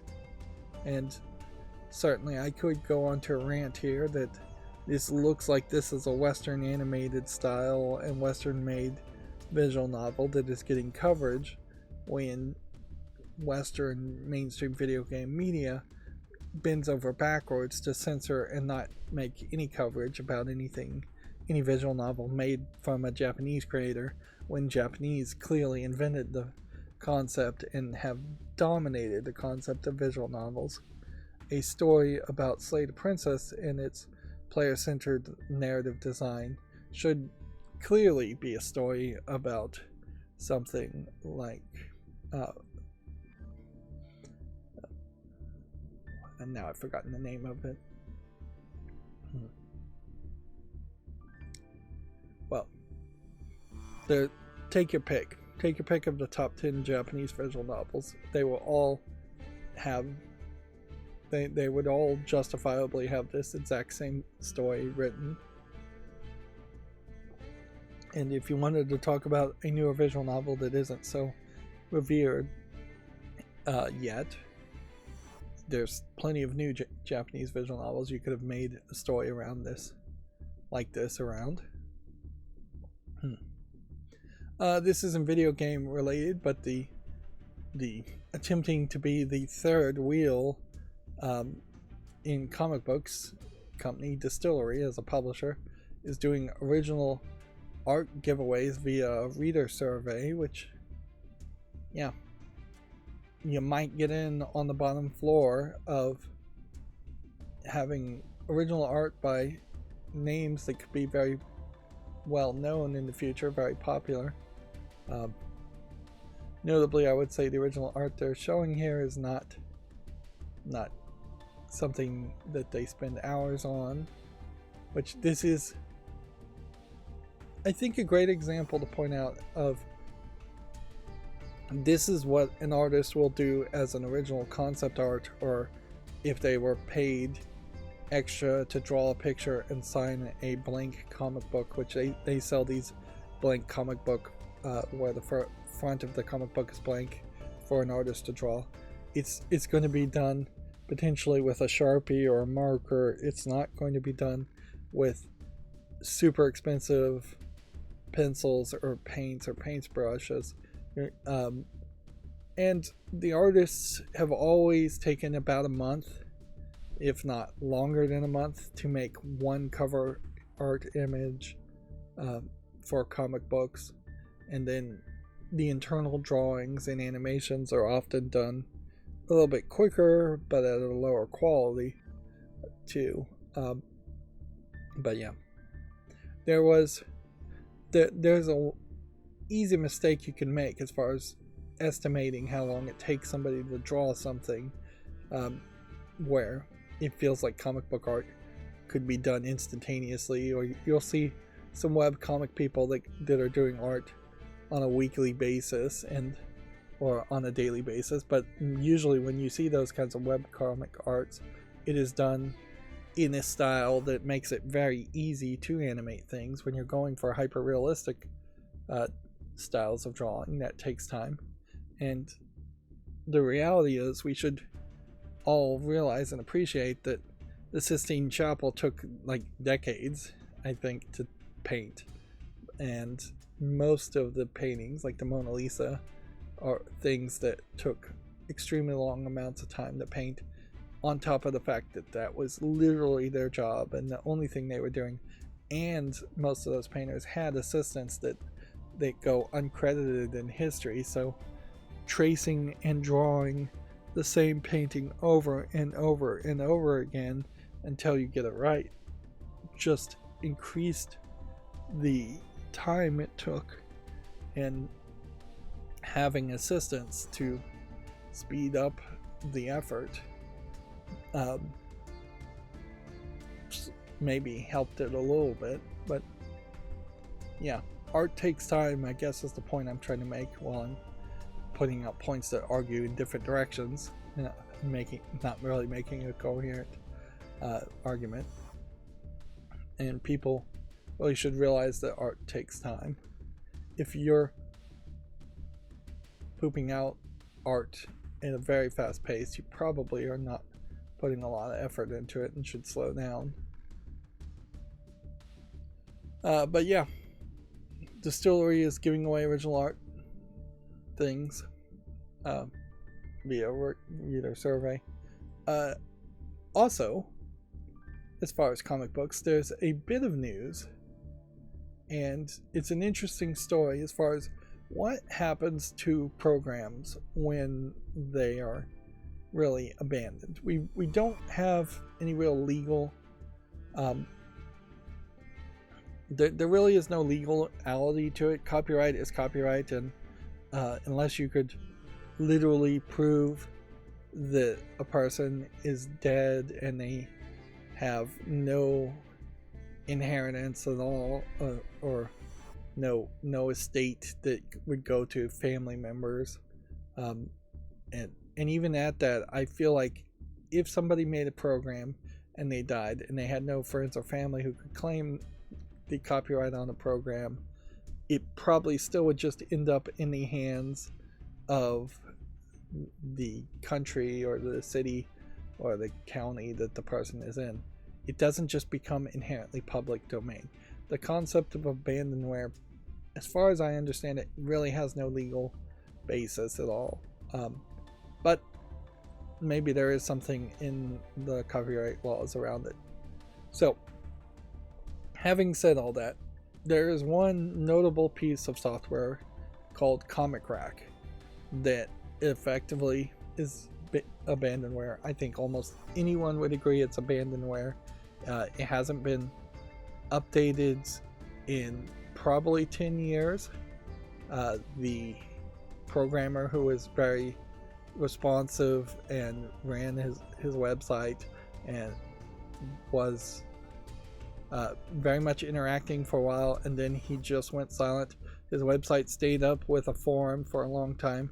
Eventually the forums got taken over by spam bots and it got shut down, and I believe comicrack.com eventually as a website just went away completely.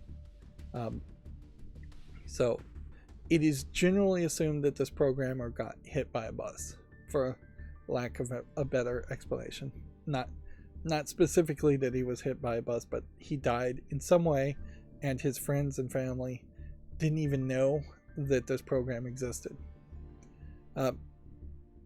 Now, in 99.9% of the time, an abandonware software that's old would just not really have that much value, and people really wouldn't care. Nobody cares about the first version of Word, which you probably could just get for through an archive website anyways. But Comic Rack in particular was very well programmed, very well received, very functional for sorting and organizing local copies of compressed zip files that would have comic book scans in them.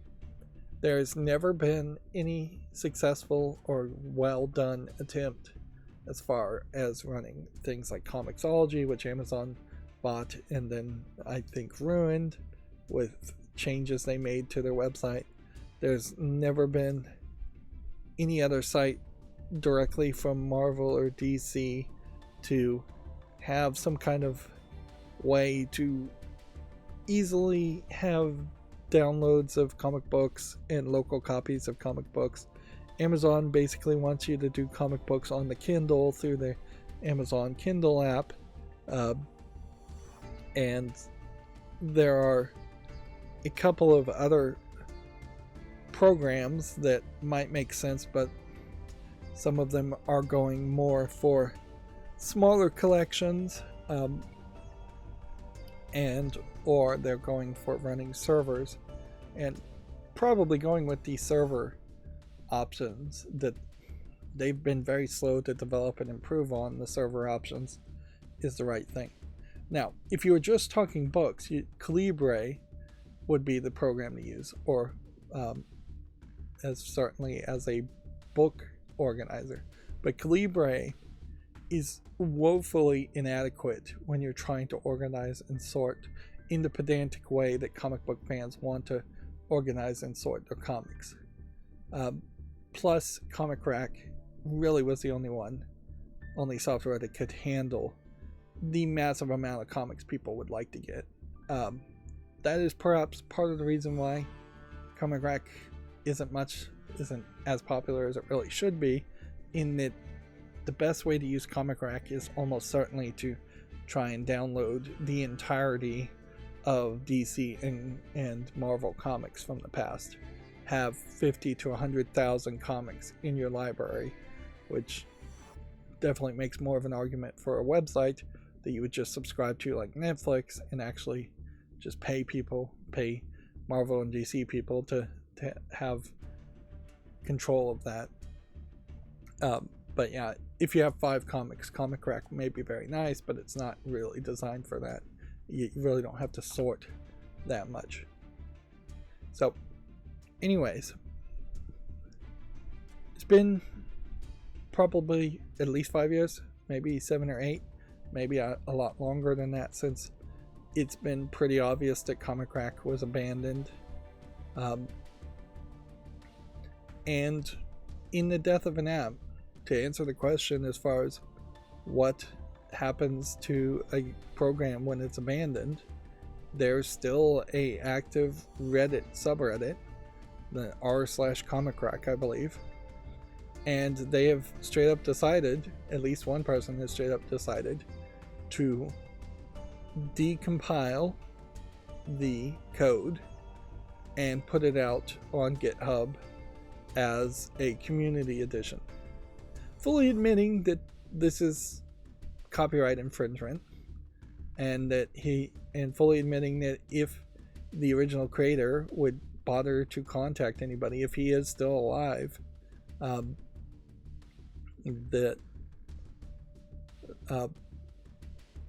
that he would take it down. But yeah, the demand, the public's demand, the public interest, as you would argue, is so high in this case that the protection of copyright and giving the original creator the right to not sell the product, to not release the product, is being overwhelmed by mob rule in favor of a community edition. So it'll be interesting to see if a content ID copyright claim comes down.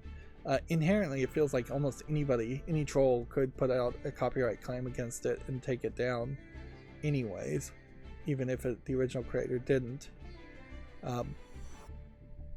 But yeah, inherently, Comic Rack still needs to be rebuilt from scratch in a white box room instead of just taking the code. The functionality of the app and the look of the app should be recreated in a white box situation with all new code and all new integrations. Comic Rack ran on .NET infrastructure, which works very well for Windows PC, but is not portable to Linux at all. So something like reading comics on the Steam Deck, which is very interesting in the idea, falls apart very quickly if you try to use Comic Rack. There is a Android app, but you basically have to get the cracked version of the Android app to install and use it because it's not on the Play Store anymore. With the Community Edition, the Android app will wirelessly connect to your library on your computer, so you're not downloading 50,000 comics to an Android phone or a tablet. But I don't believe there was an iOS app ever, and it would be impossible to sideload it. The fact that you might need an app anyways for cell phones or tablets does make more of an argument towards having a web server instead. And there are other apps for cell phones and tablets that will play comic books, certainly, and integrate with the extra metadata that is put into the comics from Comic Rack, but none of them are particularly good. They're all very much built around the idea that you'll have 10 to 100 comics, a very reasonable amount in the minds of the creator and fairly unreasonable amount in the minds of a reader, particularly when you think Marvel DC comics are 16 pages.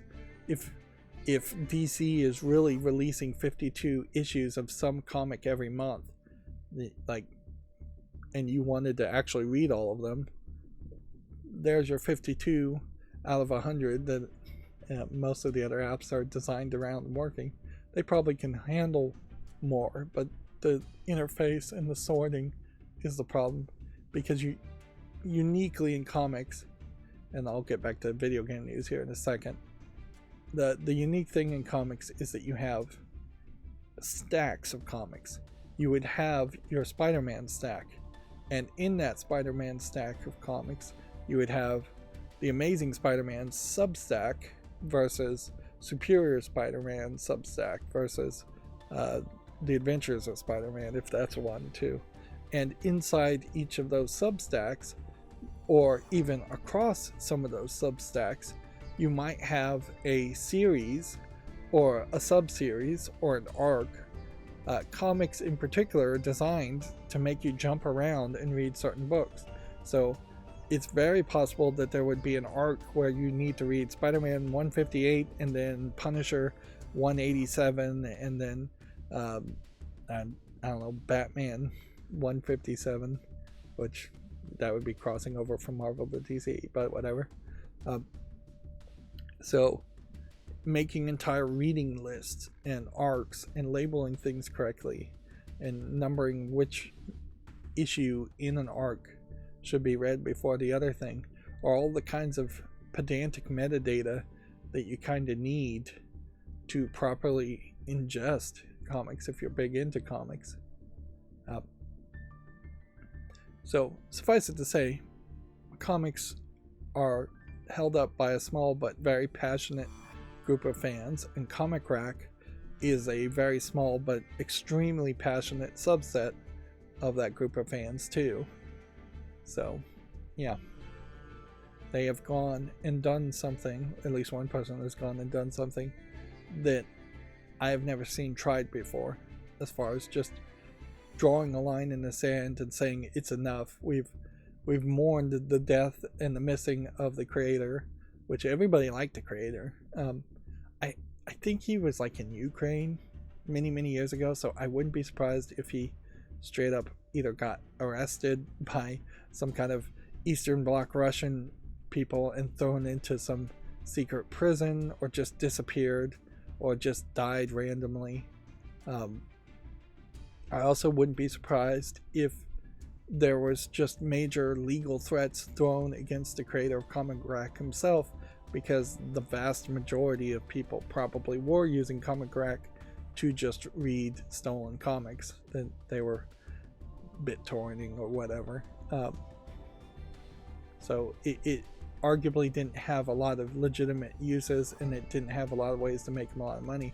And it definitely felt like the creator was trying to get more people to give him money for his great program, and the audience there just didn't have the money or wasn't willing to spend the money, which that is the way I imagine a lot of projects can go. Is you can make something great, but you can also just have the wrong audience, and convincing people to part with their money is extremely difficult in almost every scenario. But yeah, I guess I'll keep you abridged and keep an eye out to see if the Comic Rack community edition stays around and makes significant improvements.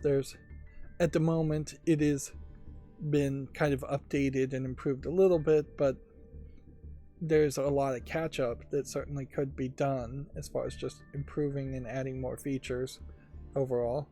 A big part about Comic Rack 2 was that it was often using a plugin that would scrape Comic Vine, one of the Whiskey Media sister companies to Giant Bomb, and I don't know if the Comic Vine website is particularly in that great of state, since they've pretty much given up. They fired everybody there, and I think the website and forums still exist, but I wouldn't be surprised if it's fairly stagnant and gets only a few updates here and there. And that is in part of the problem, I think, with Comic Crack 2, is that to properly get the comics in there is you need to get the metadata in there, and manually adding metadata is going to be a nightmare, or manually sorting things is going to be a nightmare, which again makes a very much better argument for something like Comixology. Clearly Comixology, had they just made a better website, should be the successful thing. And every time you buy a comic book, you should be able to get some kind of credit to use Comixology, and you should be pushed towards a Comixology. It's a little kind of crazy that Disney owns Marvel and Disney Plus doesn't have any way to kind of press a button and get to a comic book reading function inside Disney Plus streaming apps. Moving on though, let's get back to video games in a second, I guess. YouTube Creators is retweeting people who are getting into the YouTube Partner Program. I will quickly point out that for every one person they are celebrating for getting in the YouTube Partner Program in 2024, there will be 1 million people plus that are not in the YouTube Partner Program feeling jealous and feeling irritated. Some of this makes some more sense as far as just make sure you've got your tax information right. That's valuable information to put out. But yeah. No changes really have been made to the YouTube Partner Program to make it easier. I still very much am at a situation where I would need a massive increase in watch time and about 250 more subscribers to be in the YouTube Partner Program. And once I was in the YouTube Partner Program, assuming they even let me in and then just reject my channel in general, it's real questionable as far as just how much actual money would come on a monthly basis with that small number of subscribers and views. It could literally just be $2 or $3 a month, if not less. Let's see, GameDeveloper.com says Prince of Persia: The Lost Crown makes neat use of mocap tech. I guess there is a general assumption that you can't use mocap technology on the 2D side-scrolling game. That would be not surprising if people assume that, but no, that's totally wrong. You totally can use mocap to make a 3D model that then gets flattened down into a 2.5D model. I saw a little bit of gameplay of Prince of Persia: The Lost Crown, and yeah, it doesn't inherently feel like a Prince of Persia game. It feels like a Metroidvania game. It looks like it's probably fine for a Metroidvania game. But I so far haven't heard anybody really sing its praises. There is arguably a level of historical reason why you might want to use rotoscoping / mocapping. Well, rotoscoping is different than mocapping, but the original Prince of Persia was rotoscoped in the sense that somebody would do actions and then on film the actions would be recorded, and then the actual film of the film camera would be blown up into frames that were then traced using a digital tablet, a very rudimentary early digital tablet, to make the images and the sprite-based pixel character in the original Prince of Persia. So they were capturing the motion by hand tracing over frame after frame after frame in a very laborious, repetitive process originally. Now motion capping is pretty automated, so it's much easier. Although I don't think it adds really much to the game, or any game, to follow a tradition and having mocapping just for mocapping's sake. It makes way more sense to have mocapping just to make the game look more realistic and smoother. Mocapping versus having animation and movements be animated by an artist or animated by scripting and artificial intelligence is a great example of something that has been around for decades, and AI has not gotten any better at it at all. Like, clearly the battle has been lost for decades to just have a real human walk like a real human and capture that, versus trying to program a program to walk like a real human and not pay a motion capture actor to be filmed.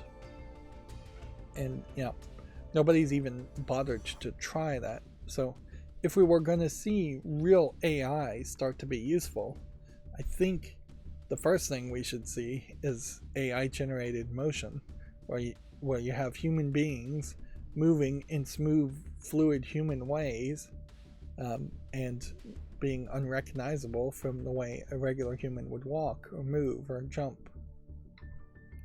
Moving on, GameDeveloper.com says the Pokemon-alike Palworld has sold 1 million copies in 8 hours, which, that's some massive success. Unfortunately, Palworld is always going to be compared to Pokemon because it clearly is ripping off Pokemon.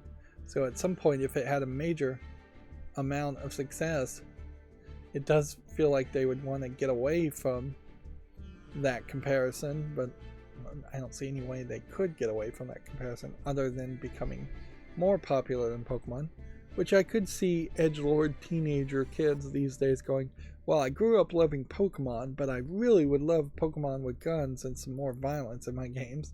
But I don't know if the current generation of kids are really that violent at all. If anything, they often come off as more sweet and less aggressive than previous generations, and gun shy in general, just due to all the mass shootings and things they've seen. So we may see a plateau at some point as far as the audience and the number of sales that Palworld can make. The bigger question certainly is there a real game here to play, or is this just more of a joke thing that is going to be funny for maybe 10 to 20 hours but won't go the distance like a Pokemon game for the 40 to 60 to 200 hours that most Pokemon games can be played at. Sega is not done making bad decisions yet, apparently, in that they are going to be creating more Web3 NFT type titles based on popular franchises. Remember, there was this first Web3 game where it was Sega characters in this weird mobile game, I think it was, in the future. I couldn't ever even really figure out what was going on with the game, and they fairly quickly canceled it because I don't think anybody could understand what was going on with the game. Instead of NFTs, they're saying blockchain. They're working with a blockchain company, but I think in their case they probably are searching for ways to use blockchain and searching for ways to have NFTs and cryptocurrency. I wouldn't be surprised if this is just a case that Sega invested in this Finch Chia company and they're propping them up for their own internal insider trading reasons, which, let's not forget that I believe at least 3 managers at Sega were arrested for insider trading around Sega products, the creator of Balan Wonderworld being the notable one there. And I believe he was found guilty on that, or he pleaded guilty on it, which is basically the same in Japan. See, we apparently just have a couple things that didn't want to load, so we'll skip forward. This is an interesting argument. I don't know if I can fully agree with it from GameDeveloper.com. It says, if Hollywood adapts more games, developers deserve a cut. The 2024 State of the Industry report indicates 1/4 of AAA developers are seeing their games adapted for film and television. At a certain point, it does create a weird situation where you probably do deserve some kind of residuals for being even a low-level programmer on making a video game if that video game then gets adapted to a secondary medium. Of course, that then would mean that nothing would ever get adapted to a secondary medium, which is probably more the better anyways, because I doubt a ton of video game movies would be good or successful anyways, although we're seeing better success from video game adaptations this year than we have ever before in history, or last year. But yeah, the question is, where do you draw the line, and who do you really consider inputting creative effort? Because if this was to really happen, almost certainly it would just be the licensee company that would be getting a cut, and they're already getting a cut. The argument would have to come down to more of a European style of moral rights around the creation, and even at that, the original creation of a video game would then have to be attributed to almost every single person. Every programmer, every game tester would have to own some tiny fraction of the creation of a product before they would have some kind of argument that they deserve some kind of residuals. And if they did get into residuals with Hollywood, Hollywood would just do its crazy Hollywood math. And notably in Hollywood, the actors, the grips, the editors tend not to really be credited as being part of the creative process. It's really only the producers, the directors, the writers that are getting that credit. So, yeah, I mean, these kinds of collaborative efforts. Again, I would say this is an example of capitalism rearing a weird question in what could be just an easier product. If it was just a case that people had their needs met, and then they would work on a Hollywood adaptation of a video game out of pure passion that they wanted to create some art, then they wouldn't have to make arguments that they deserve residuals or deserve a cut from some proceeds of the art.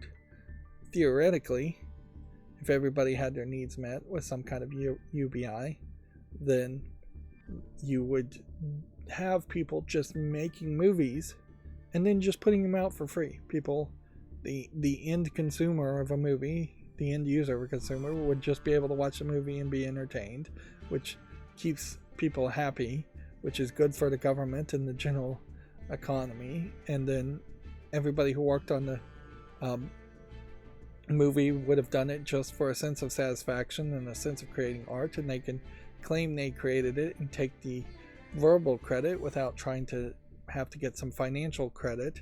There don't have to really be as many arguments about who did what or who deserves more credit than somebody else, because there's no financial aspect tied to it in a potential future situation. This is the Star Trek solution, where people were working in Starfleet not because they were getting a pension or money or anything like that. They were doing it for their own pride and prestige, and the better you worked and the more you worked in Starfleet, the more prestige you got. And it was always an interesting verbal argument that they would make in like Star Trek and the Next Generation when they talked about that, but it also wasn't ever really explained how that actually worked. And definitely flew over the heads of the species like the Ferengi, who are all about making profit and money.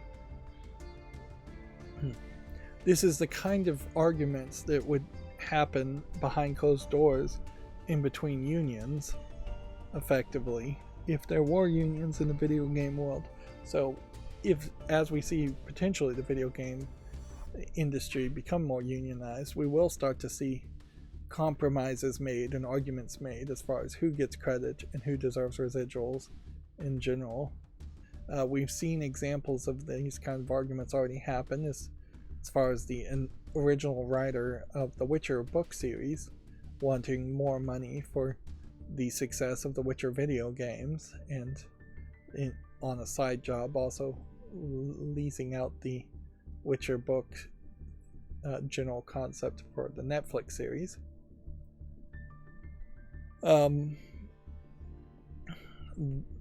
Video Games Chronicles says the potentially harmful Tekken 8 accessibility options are being updated. Players and experts have raised safety concerns about the colorblind filters.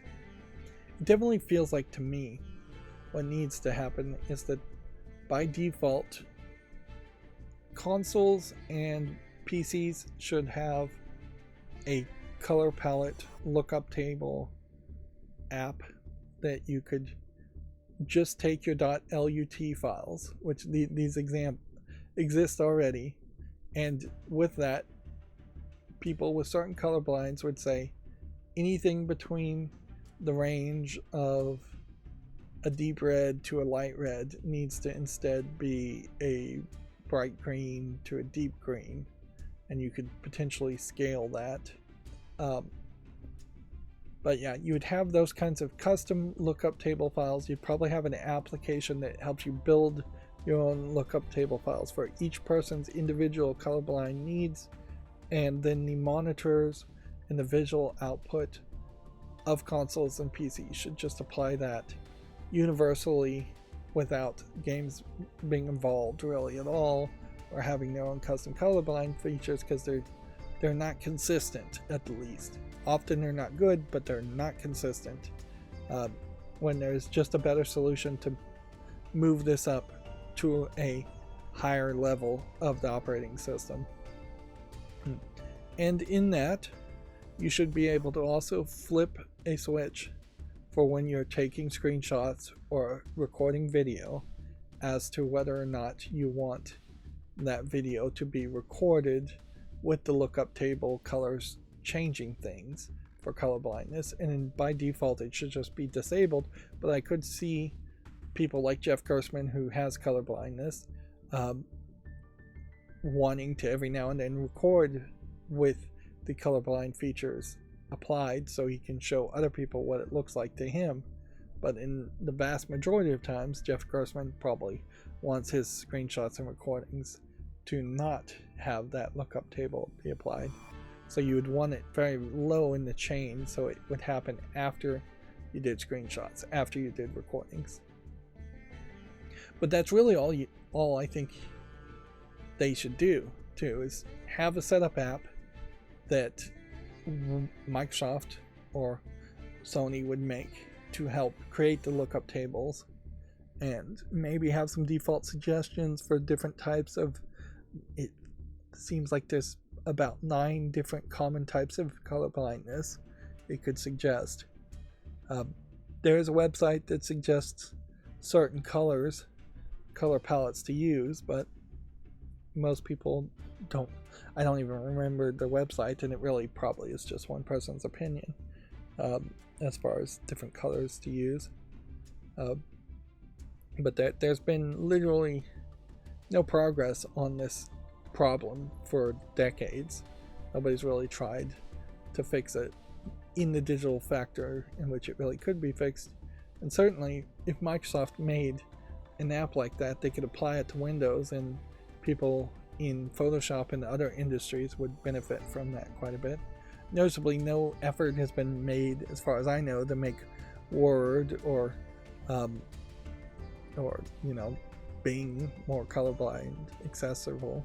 Really is only video games that is even ambitious enough to try.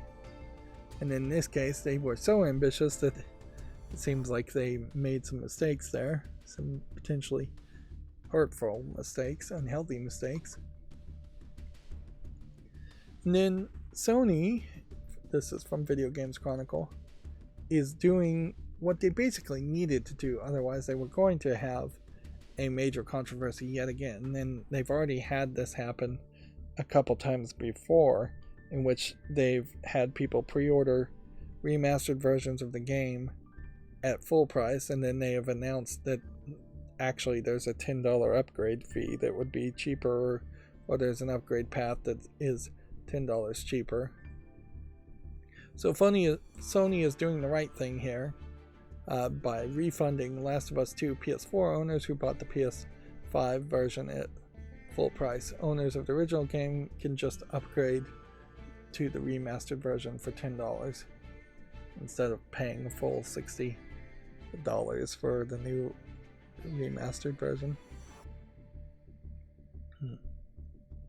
But yeah, that's a step in the right direction.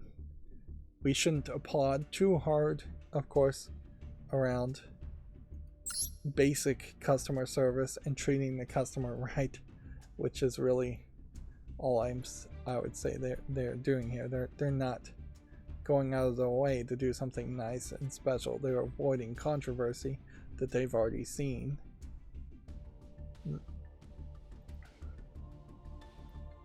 Okay, so very quickly here, I really don't have a lot of time today. We will go through the games of Wednesday and see if there's some more I can curate away. Although I can tell you immediately here, I'm not feeling super interested in covering these games. See, this is the same publisher and developer putting out 2 visual novels in the same day, which perhaps is a mistake. And then I guess I kind of have to click on the tabs and look. Here we have a prologue for a game that somewhat catches my eye with a feels like it's a survivor game of some sort, but it's really not. The Artifact Seeker game, maybe more of a Diablo collectathon game. But then noticeably here too, you're spinning a lot of screenshots showing off the characters, not really showing much of the game, at least for the prologue. But the prologue is doing fairly well, so people are liking it.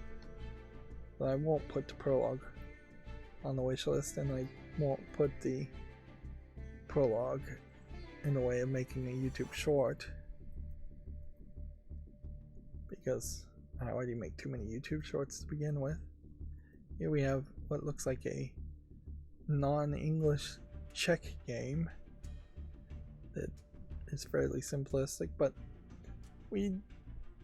this may very well be the only Czech language game I've ever seen on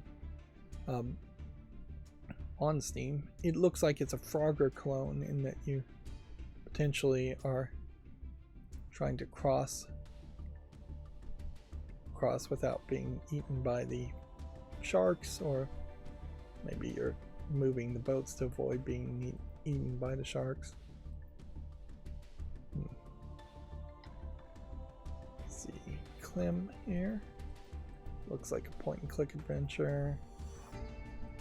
This game, Toy Trains, is VR, so probably would say no, but I guess I'll give it a chance. VR has changed now. It's no longer just a red warning sign. Atlas Wept, I think I can say no to. Cat Warrior, I'll give a chance. Here we have what looks like a mobile phone collection of mini games, so I'm going to say no to that. Mecha Party, I'll give a chance to. Yuna and the Haunted Hot Springs has now come out officially. Let's see if the reviews are very high. No, it's still pretty low. It went from 1 review to 7 user reviews. I wouldn't be surprised if this is somewhat censored and thus people are not loving it. I guess I should have clicked the translate button here so I could read what they're saying. The operation buttons are not user friendly.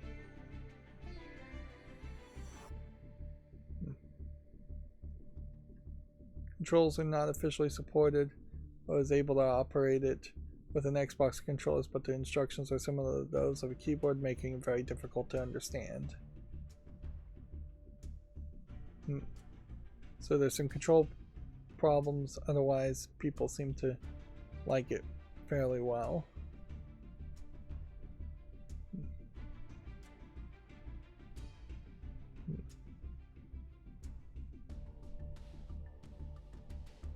So it may be a case that this mini game here may be actually the main gameplay mechanic, and there's some problems here. And this is an interesting gameplay mechanic in general, in that you're knocking away ghosts, I guess, away from a central tower and playing kind of a tower defense game with an anime girl in a steamy towel. It definitely doesn't seem like that's the main thing you're doing, or more of it seems like it's just a dungeon crawler. But yeah, not a lot of Western people playing it yet, or reviewing it yet at least. No case should remain unsolved is a little bit iffy. It's a little too black and white in the color palette for my taste, but I'll give it a chance. Then some of these games like Distant Sun could easily just be an asset flip first person shooter, but there might be something to it. Here we've got what looks like a Western visual novel.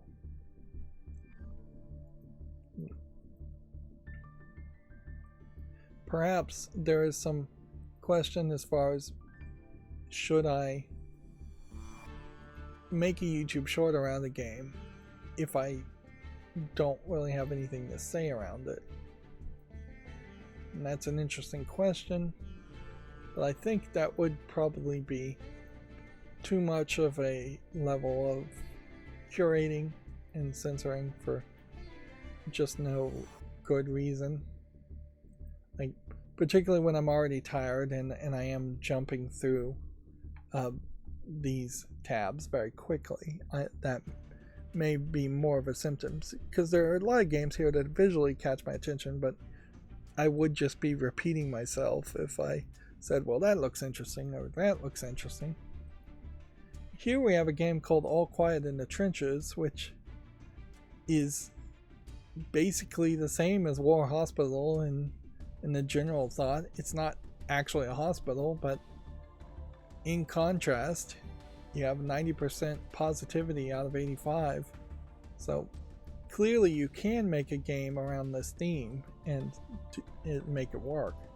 War Hospital just really didn't make it work. And see, that's pretty much it too. So while we have seen an increase in the number of games ever since the new year started, the growth and increase doesn't feel like it has gone significantly higher. And for the first time, not only in 2024, but since I've started to really try and keep an eye on the Steam charts as far as concurrent players in the last 24 hours, we see an actual game that I immediately recognize as being a new game that was not in the top 15, jumping to the top 4 spot in the Game Pal world, which this may just be something that is a hugely successful game. I mean, clearly any decently well made Pokemon clone would have sold very well And this will certainly piss off Nintendo in the fact that they failed to port any of their games to PC, and maybe it will motivate Nintendo to quickly port all of their games to PC before people rip them off completely. But yeah, number 4 spot, noting that the numbers of players as far as the top 3 spots are typically extremely high anyways. Number 4 spot will knock down other things. So in this case, Warframe and War Thunder and Football Manager 2024 have been knocked downward below the top 15. Overall, the numbers still feel very strong as far as the overall player base in the top 15 games. But the fact that this is the first time I've seen something like this either indicates that the top list is far too consistent to be really that informative to talk about on a weekly basis, or that my macro and my chart just needs to delve far deeper into the list to see the changes. That it's probably way more helpful to perhaps follow the top 50 versus the top 15. And we will see very quickly here when I go to my chart if we see Palworld jump up or if my chart just screws up completely. Let's see, where would Palworld be? It should be here. Here it is. So jump up would have been wrong, actually, come to think of it, because this would be the first week with any data point as far as information. So we have this blue dot, and this is where information could be very helpful, is when you do see a dot. But in these cases where you see a dot, that's just because the macro broke. These should be connected lines in most of these cases. And in the case of like the finals playtest getting replaced by the finals, that there's something to be said about connecting those two dots too. So yeah, Palworld starts with its initial data point, and next time we stream on Monday, we'll see if it goes up or if it goes down or if it just disappears completely. I would like to see more dots and more games get in the top 10 for a week and be super popular for a couple of weeks and then go away for making room for new games, but that's not typically how this works, and just the law of averages kind of implies it wouldn't work that way. Baldur's Gate 3 still spiking up and then going down. Same is true for Naraka Blade Point. Apex Legends going down. There's no real chart here, and I'm noticing that the numbers now are getting far too squashed anyways, and it's just not readable anymore. And so I need to mess with the chart and limit it. There's still data points being added all the way back to when I started in September of 2023, but by showing each number, that's a problem. I need to just turn off all these labels, and then that would clean up the visuals quite a bit. And yeah, that's something that the chart needs to be full of data before you really recognize that. But yeah, you don't need the numbers, because as soon as you hover over a dot, it tells you the number anyways. Well, the good news there, I guess, is that the chart at least got the information correct, or somewhat correct, but the bad news is it is very much gotten squished and turned into a mess, and trends are still not really being depicted as being very helpful, because it is mostly just the top 5 to 15 games going up and down in popularity. There's an indication here that video gamers are just not as fad based as you might think they are, and that they don't just buy the newest games and play them and then move on to the next game. Palworld getting full front page early access. I guess it's still in early access ads on Steam, which again, I'm not sure if a full page takeover is something that Steam decides to do or if it's something that Steam gets paid to do, or algorithmically they decided to do it. I would say in this case Steam probably got paid to do it, because you just wouldn't have this artwork ready if it was just an algorithm thing where they recognized that a bunch of people were playing Palworld and buying Palworld. Otherwise, there is really nothing happening here on Steam. Although this Petite Game Collection Volume 1 seems a little weird for being a new and trending game. Let's go through the Video Games Chronicle articles quickly here. Palworld's Xbox servers are limited to 2 to 4 players, while Steam gets up to 32 players. The quote here is, "We'd like to have dedicated servers on Xbox, but it's unfortunately not up to us," says Pocket Pair. This feels like a problem we have not heard other people claim to have. So I don't know if there is perhaps a larger limitation on the number of players through the servers through Xbox. Inherently, almost nobody plays even with 4 players on an Xbox on games, and I don't think any of the other games on Xbox really support more than 4 players anyway, so it may very well just be an institutionalized hard limit to say we only support 4 players because you can only really control and connect 4 wireless connectors to an Xbox. And on the TV, having more than 4 players is very questionable anyways.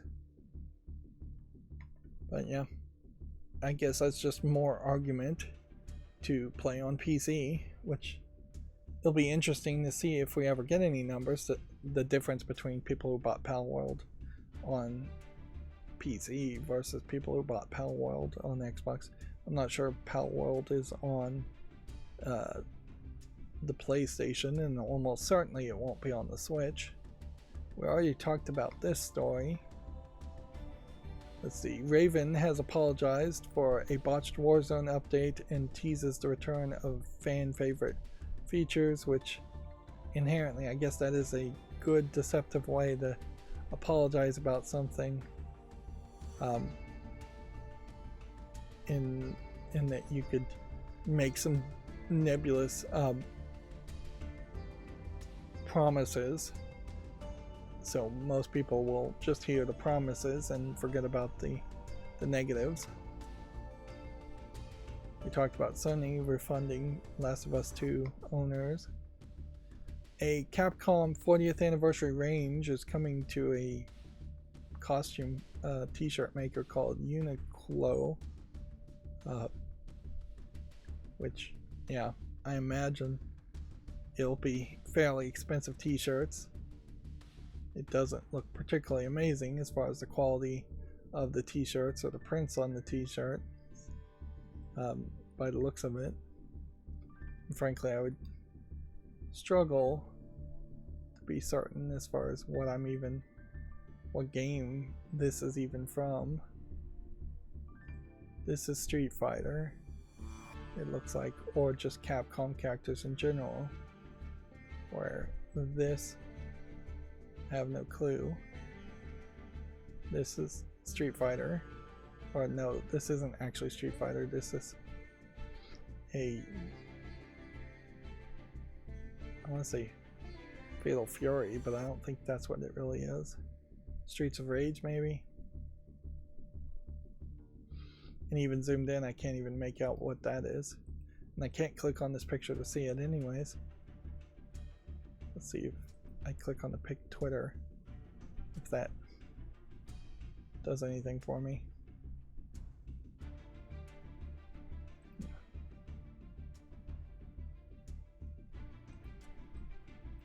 Yeah, Twitter apparently is starting to go towards paying some people to make video slash podcast, which is interesting if that succeeds. But I mean, this is Devil May Cry, I can now tell. But even in their screenshots here, you're seeing some real problems as far as just trying to zoom in and see a picture. And so while I've been able to identify one more t-shirt, this is obviously Mega Man, but with some weird visual effects on it, anti-aliasing effects. This would be Street Fighter 2. This is Resident Evil remakes. Yeah, I still can't figure out the name of this game, although I do recognize it. I can't see this tiny screen at all, and I can't place this one. Personally, I would like to see, and the picture is actually better and larger here in this case than clicking on it. I would like to see Twitter succeed in being a competitor to YouTube, at least a little bit, to push YouTube to actually be competitive.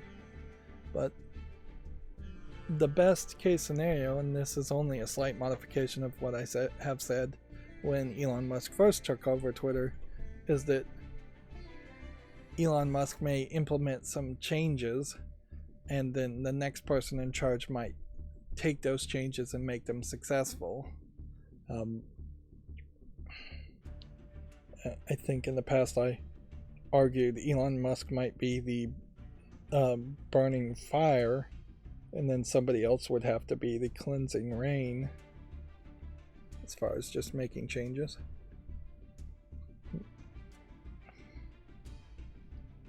I had a slight twinge to make a couple of videos that would not be YouTube related and would be very silly, but somebody definitely needs to make a retrospective of just like the Twit This Week in Technology channel and Leo Laporte being in charge of that effectively, and just how he has utterly ruined his own collection of podcasts by injecting himself as being the celebrity, by being slow to change, just being old in general. It's kind of ageist to say, but yeah, there's just a long list of old style radio mentality ways of in which he's run his podcast network to its own detriment.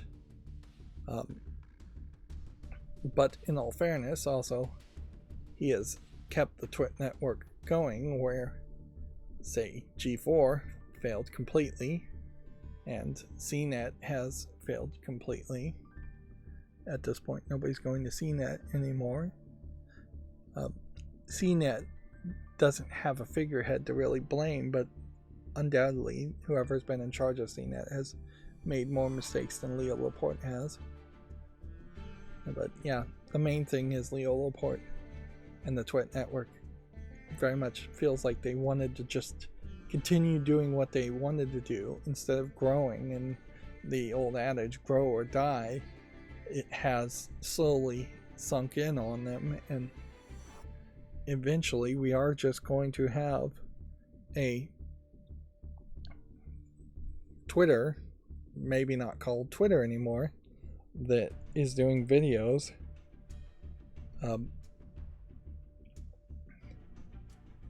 when the Twit network was stopping the old Twitter in part from making videos. I'm kind of rambling here. Moving on, the Elder Scrolls Online's next expansion, Gold Road, launches in June, which I imagine for Elder Scrolls Online people, that's somewhat exciting. I don't know how many people are still playing Elder Scrolls Online, but probably a decent amount. If I was a super fan of Skyrim, obviously you have to play online. That's your only real option. We talked about this. Let's see. Well, here's a absolute terrible article from Video Games Chronicle. Let me just turn off all the ad blocking and see if something went wrong here. Nope.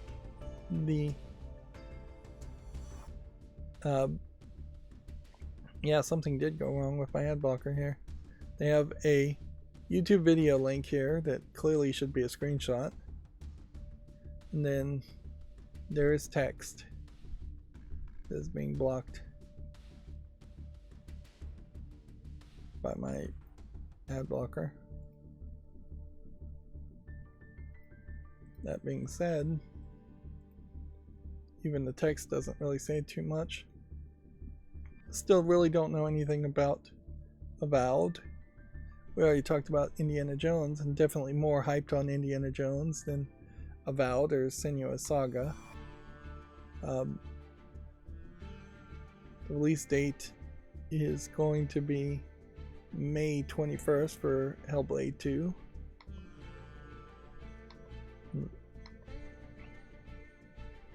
And then some of these stories might be old as far as the update here for the patch on Steam is now live in Steam Beta, introducing over 100 fixes and improvements. Nobody really talking about that. GTA 5's Rockstar editor is shutting down. We talked about it. All clips and projects will also be deleted, which, yeah, that's not a good way to support your fan base, to say the least. And I think pretty much all of these are stories from previous, the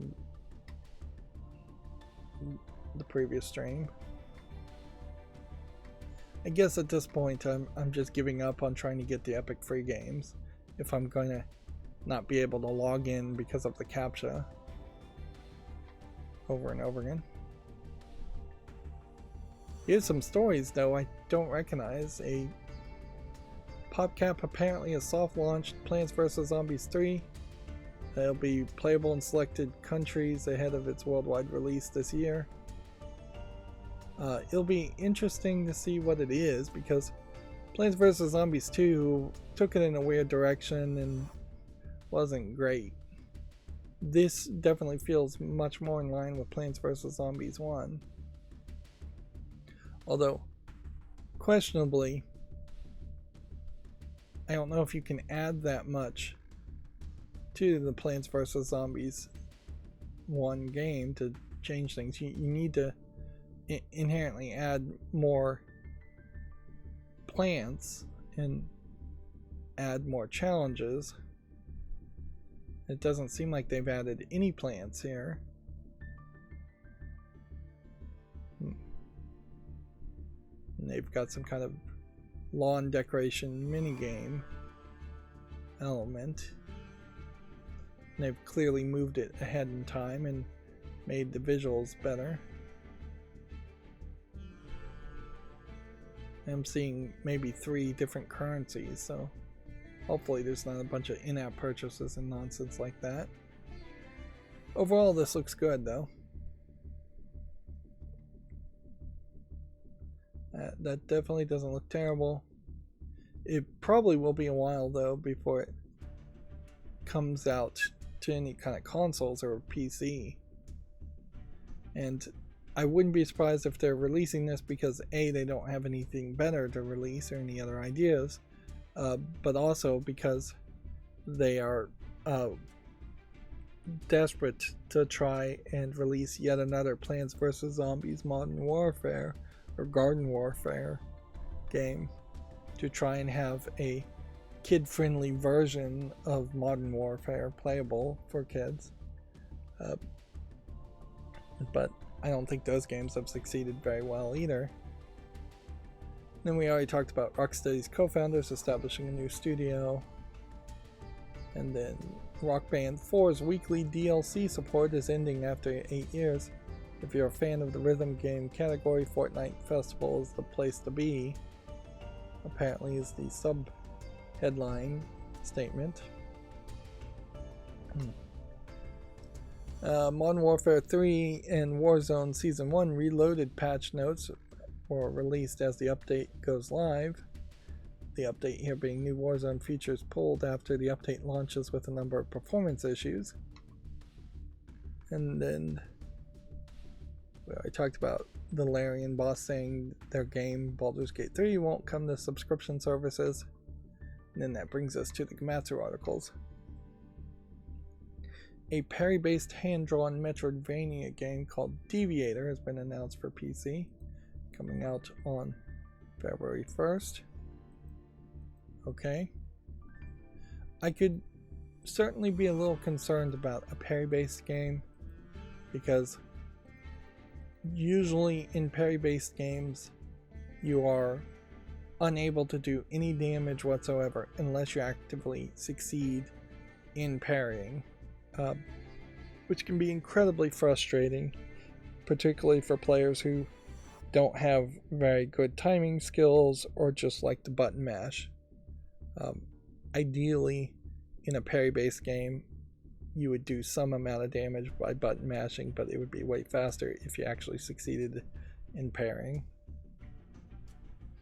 Let's see, Palworld Early Access sales topping 1 million in only 8 hours. The Needy Streamer Overload spin-off minigame called Collection Petite Game Collection Volume 1 is now available for PC. Now I understand why that game was in the new and trending section of Steam, is that it's based off of another game that was somewhat popular. It definitely seems like there is some implied romance that might be happening here.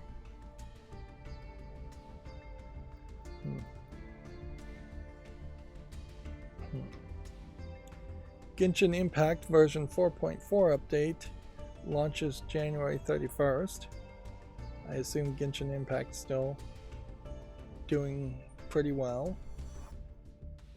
These kinds of games that have major amounts of success early tend to just go on forever until they finally pull the plug once the player base has slowly whittled away to being less profitable, or the creators of a game like Genshin Impact decide to launch a new game and want to move all of their player base to that new game. I see on the chat we have Charles saying hello, and then he says I have to go, but I wish you a good day. Thank you, Charles. Sorry if I didn't see your message earlier. A game called AI Limit launches in 2024 for the PS5 and PC. Let's see if we can get some more screenshots.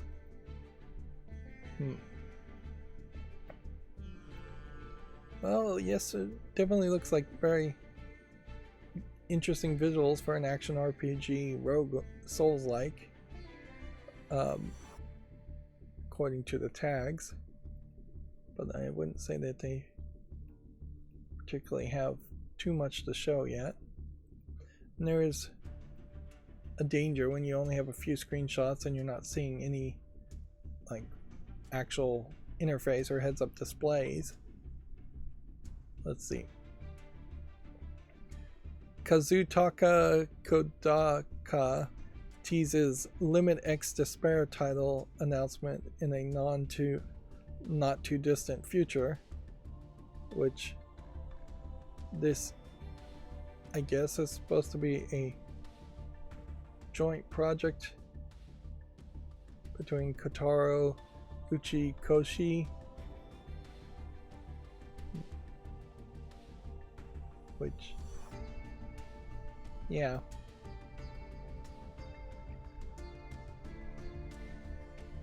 This is probably teaser art and not fully in line with what the game actually looks like. And I don't even really know what they're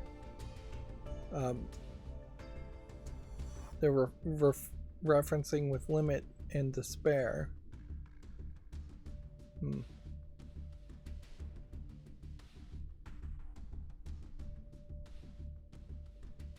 The Zero Escape series, AI to summon their files. Yeah. So yeah, it's a tease to say the least, and a tease I'd have to even do more research to remember the names of the games. Like there's one visual novel where kids are all trapped and they're killing off each other. Um, and I believe that's the Despair series they're referencing. As far as the limit part of that, I don't even know what they're really talking about there. And it seems like in this teaser art, they've potentially combined attributes of different characters from those two series to create a weird overlapping of one amalgamation of a character.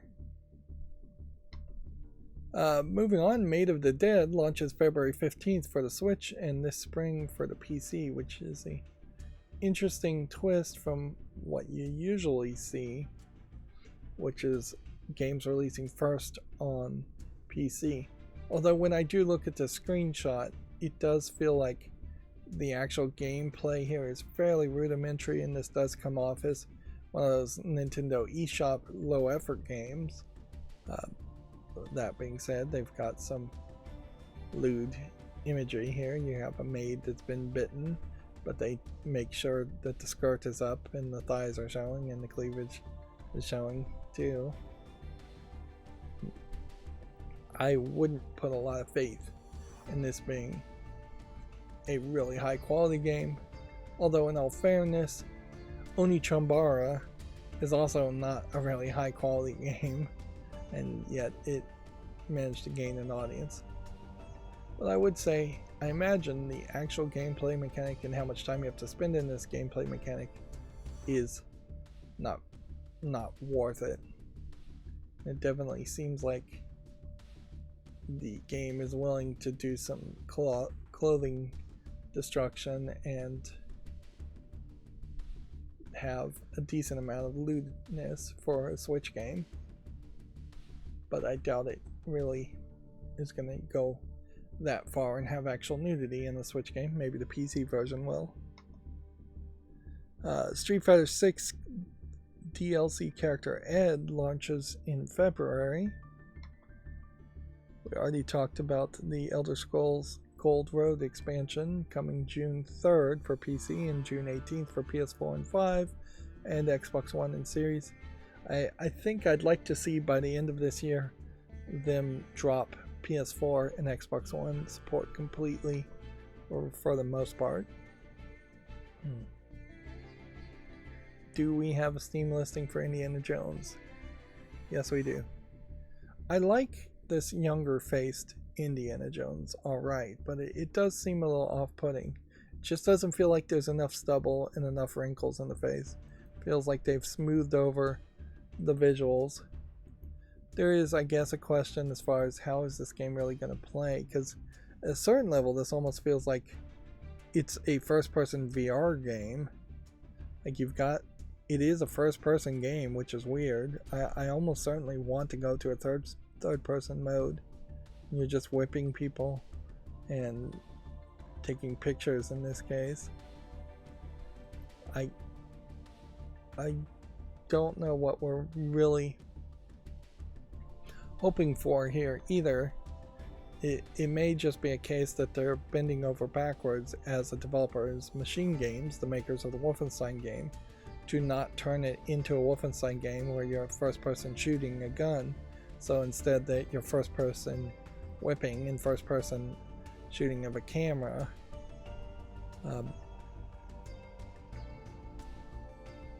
But I could see a scenario certainly where this game is incredibly linear. You get it at the beginning of a level, you walk down a very narrow pathway, and then you exit a level, and that there isn't really any adventure happening or anything that would feel like an adventure, or that there aren't multiple paths, or there aren't really a lot of puzzles.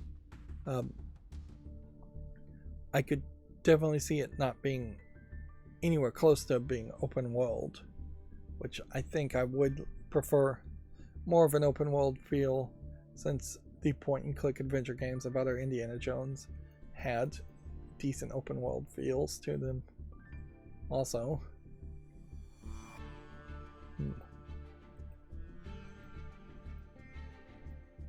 But yeah, I'd like to see some puzzle solving gameplay footage. How long is this gameplay reveal? Like 3 minutes?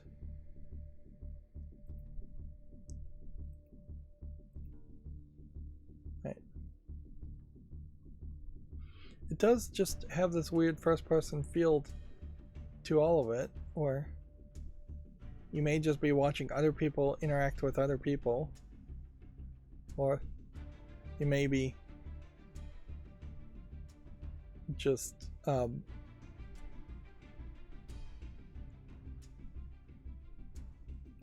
yeah, I find that first person really off-putting here. It gets you more in the action, certainly, but I kind of question if the actual gameplay that they're showing here isn't just this small section here where you're swinging and whipping and getting these combat arena sections done. And that definitely feels like that could be very linear in those sections. So it does feel like there might be a case where you have a lot of cutscenes you're seeing, particularly in the third, when you see India in the third person. It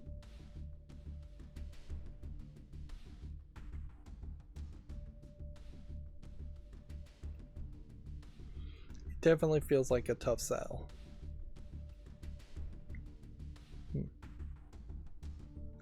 And they are kind of undercutting, certainly, the idea of having Indiana Jones's likeness or Harrison Ford's likeness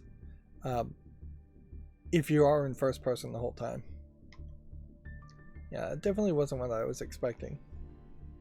Moving on, Komatsu has Aura Histories Untold launching this fall. Let's see if we've got that on the fall list. Yes, we do. Do we have a specific date in fall? No. And then Visions of Mana launches this summer. Definitely are getting announcements for games that are decently far in the future. Although summer's not that far in the future. I guess if we got things announcing at the end of 2024 or winter of 2024, that would be a little premature. Senua Saga launching May 21st. Let's make sure we'll make a YouTube short around that. Honestly, this is more to the level of the quality I'd like to see Indiana Jones at. This is hyper realistic visuals, focusing on the face of the main protagonist quite a bit in every screenshot. Avowed launching in fall. This is a very weird looking image for Avowed, but it definitely isn't helping me further understand what Avowed is supposed to be. It definitely comes off like it's supposed to be some kind of fantasy Skyrim type world, which, in fairness, if it is a Skyrim type game, I hope it's successful. It would be fairly great to play something like Skyrim that is more modern and isn't made by Bethesda. This video is private, noticeably, as far as the behind the scenes, so that's a problem. A game called Revile launches March 6th, which I assume this is some kind of horror game. Does seem like you go to several different locations. First person psycho thriller game that focuses on story puzzles and exploration. Okay. I'm a little intrigued by that. Neptunia Sisters vs. Sisters for Xbox One and Series launches April 16th. It's already out for Steam.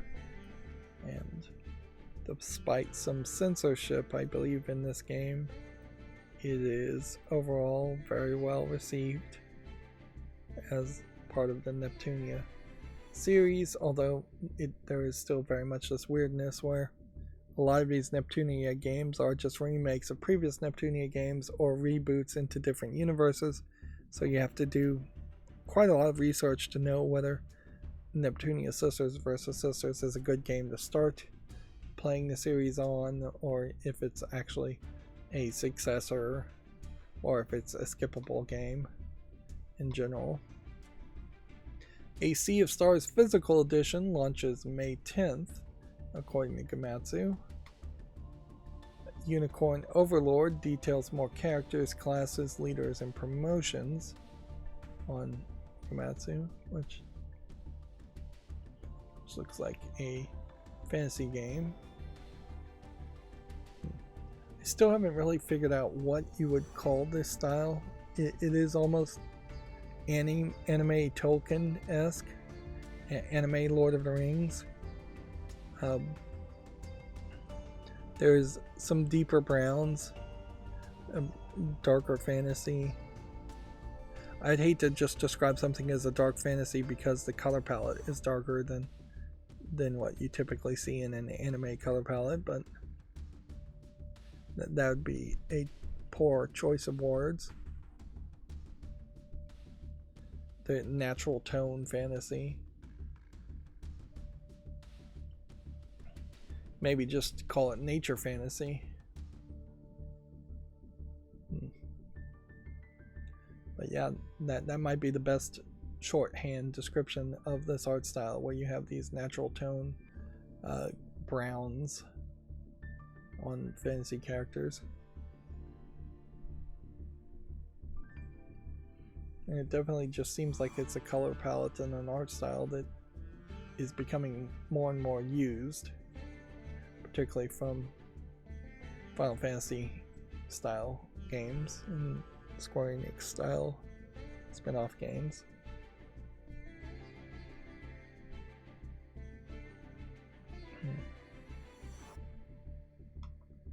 Let's see, moving on. Memories Off 1 to 7 is coming to Steam in Japanese, Traditional Chinese, and Simplified Chinese, which that is quite the list of games.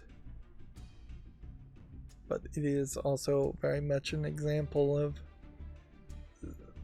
a Japanese visual novels really coming to the PC gamers, the growing audience of PC gamers in Japan, and not really bothering to translate. Which overall, this is still a good thing, because that does tell you that there are more PC gamers showing up in Japan, which means overall there will be more of a chance of games getting translated. And there might be fan patches of these games, so owning these games on Steam and then finding a mod that would put in English may still be easier. But clearly this is a long-running series of visual novels. Long-running being a relative term. Frankly, you could put out a new visual novel every 6 months and have 7 of them. But you wouldn't do that unless it was at least somewhat successful. And a fairly consistent art style as the games evolve.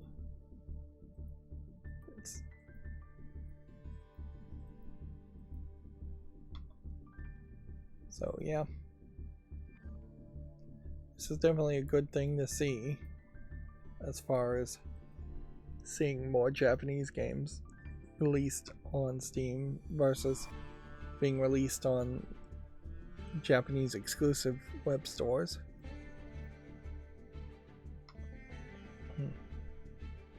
And things like this being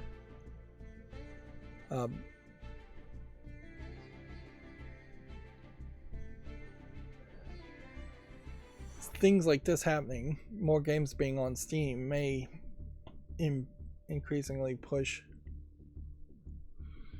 even the likes of Sony and Nintendo to consider pushing more of their games on Steam and potentially not just being console exclusive developers.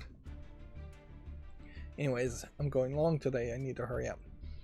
A tactical mech shooter called Armor Attack has been announced for consoles, PC, iOS, and Android. So a long list there. Not anything super amazing in those screenshots though. Although tank games aren't really my style. A game called Cataclysmo launches in Q2 of 2024. Don't believe we have a Steam link for that. Tekken 8 launch trailer is available on Gamatsu if you want to check that out. The Alone in the Dark Welcome to Dorcido trailer is available. I assume that's how you pronounce that. The Famitsu sales from the 8th to the 14th have been updated. So, let's see, what do we have new? Football Manager 2024 in the 16th spot.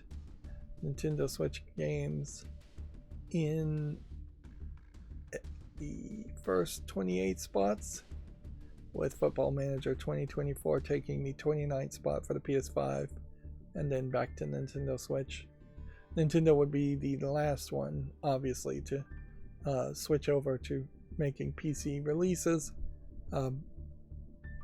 because Nintendo is very much in Japan consistently selling Switch titles and hardware. And noticeably, things from Sega like Puyo Puyo Tetris Special Price would not pay any license to Nintendo at all if they were to release on Steam. Only first party Nintendo products, Nintendo published products, would be making any money by publishing on Steam. So, yep. It would be a big switch for them to go to PC releasing also. Undoubtedly, the Steam Deck is also increasing the number of visual novels coming to Steam. I wouldn't be surprised if the Steam Deck is a particularly good device to play visual novels on the train as you're commuting, versus cell phones or tablets, which there really aren't any cell phones or tablets that can easily emulate or play PC games like visual novels. And inherently, obviously, visual novels are still very popular. And then the Steam OLED version is still selling quite well, although the PS5 is doing pretty good too. And Xbox Series X is still doing very small numbers. This is the old information before it was updated. A game called Library of Ruina is coming to the PS4 and Switch on April 25th in Japan and Asia, and then coming to spring worldwide. It's currently already available for Xbox and PC, which this trend continues to happen quite a bit, where games are first establishing themselves on the PC or Xbox, and then once they are established, coming out a couple of years later as ports for PS4 and Switch, although oddly not PS5 in this case. Wuthering Waves second closed beta registration is now available if you want to try and log into that beta. Let's see. Toshimichi's Mori's studio Flare reveals the first key visual and concept artworks. We finally have projects and scenarios being made. So you have a bunny girl looking across a city with a dome behind it, or a dome over it. Interesting, it's kind of a rounded dome here, and then when they zoom out it's more of a pyramid. Of course, these are just kind of key art concepts and visuals, so it's still quite a way from them having anything to actually show or say.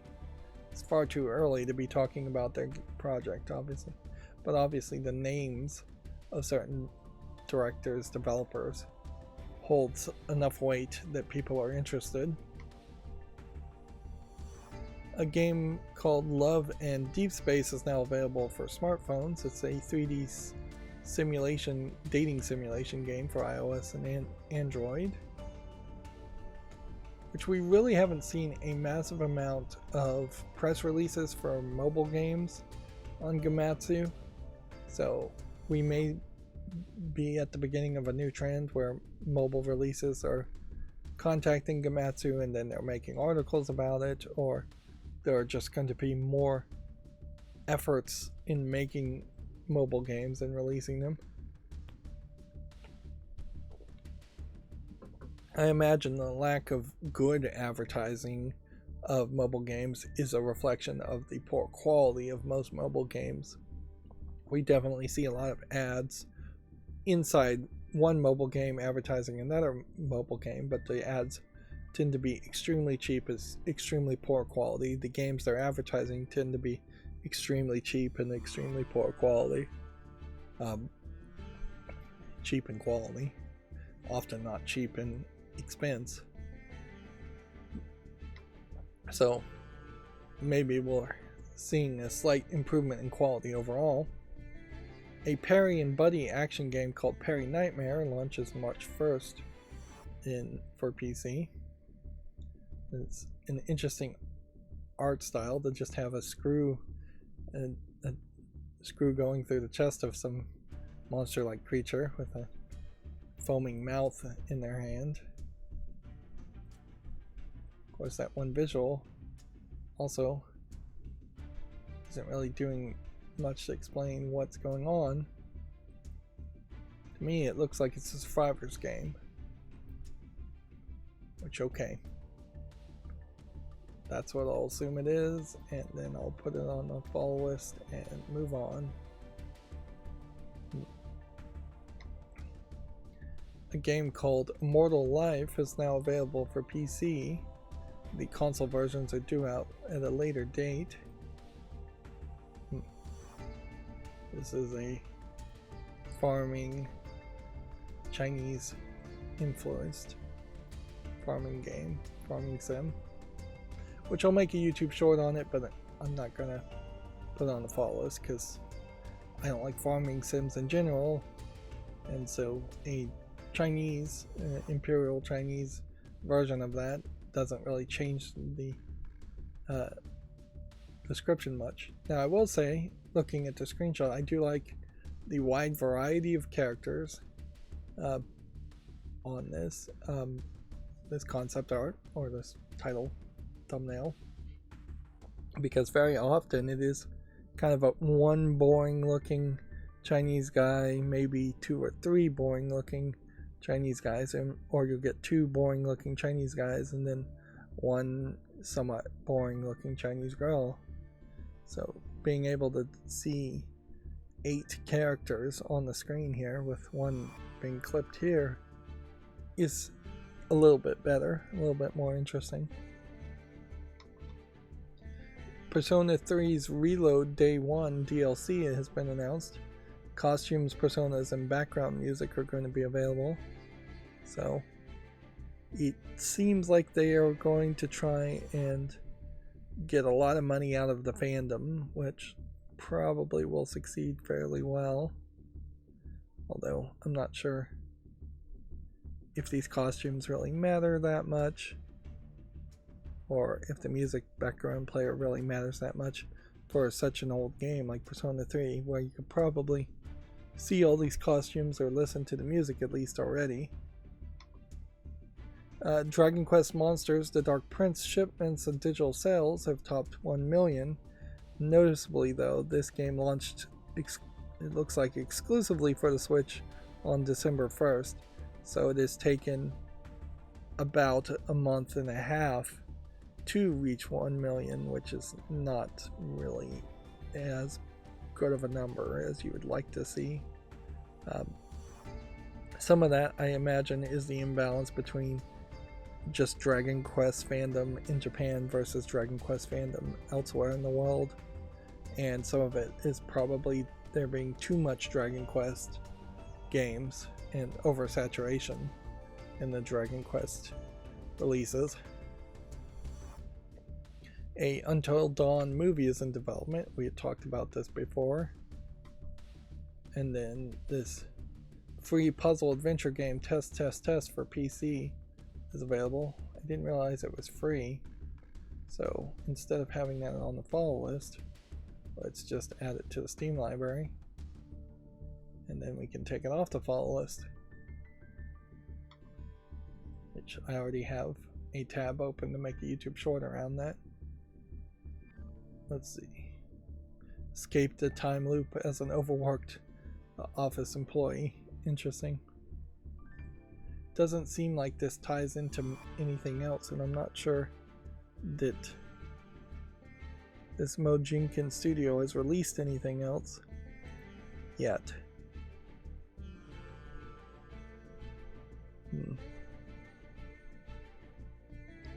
Space for Unbound, apparently, is what they released before.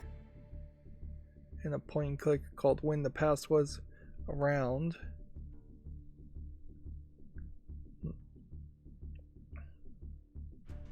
But that may also be the publisher, not the developer. Bandle Tale, a League of Legends Stories, is coming February 21st.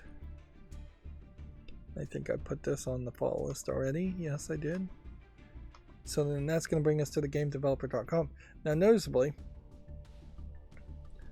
by spending the extra energy to reprogram my macro, it has worked today. It has opened the one link, hopefully correctly, at the top of this pyramid, then the two links below the top, and then the three links below. Then it just starts to go down this whole list until it finds one that it hasn't covered before. Now, problem with this, of course, is that its records are missing some information because I've been manually opening links for the past couple of weeks. So I imagine we've already talked about all the GameDeveloper.com stories, and we will just be closing a bunch of tabs really quickly on old stories. We can see one here. Square Enix wants to make fewer, better games. Is that the first story? Yes, it is. Which, yeah, I had already heard this and talked about it, but here we have an article in front of it. It is a smart move, certainly, to at least say that out loud. The more difficult thing is to actually stick to it. Fewer, better games, though, in a lot of ways feels like just making a Final Fantasy game and maybe one side game like Foam Stars.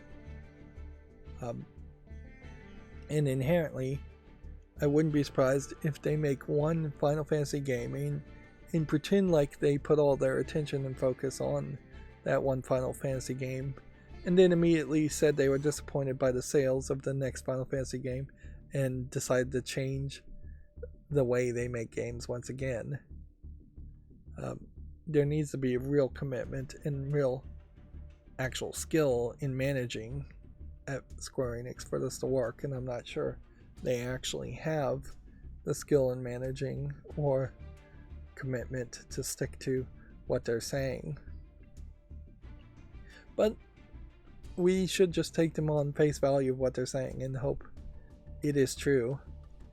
Although, for a lot of Westerners, while they may want to play Final Fantasy VII Remake, they probably aren't that deeply involved in the Final Fantasy games, so a really great Final Fantasy game still may not sell well enough just because nobody's willing to give it the amount of attention that Square Enix would want.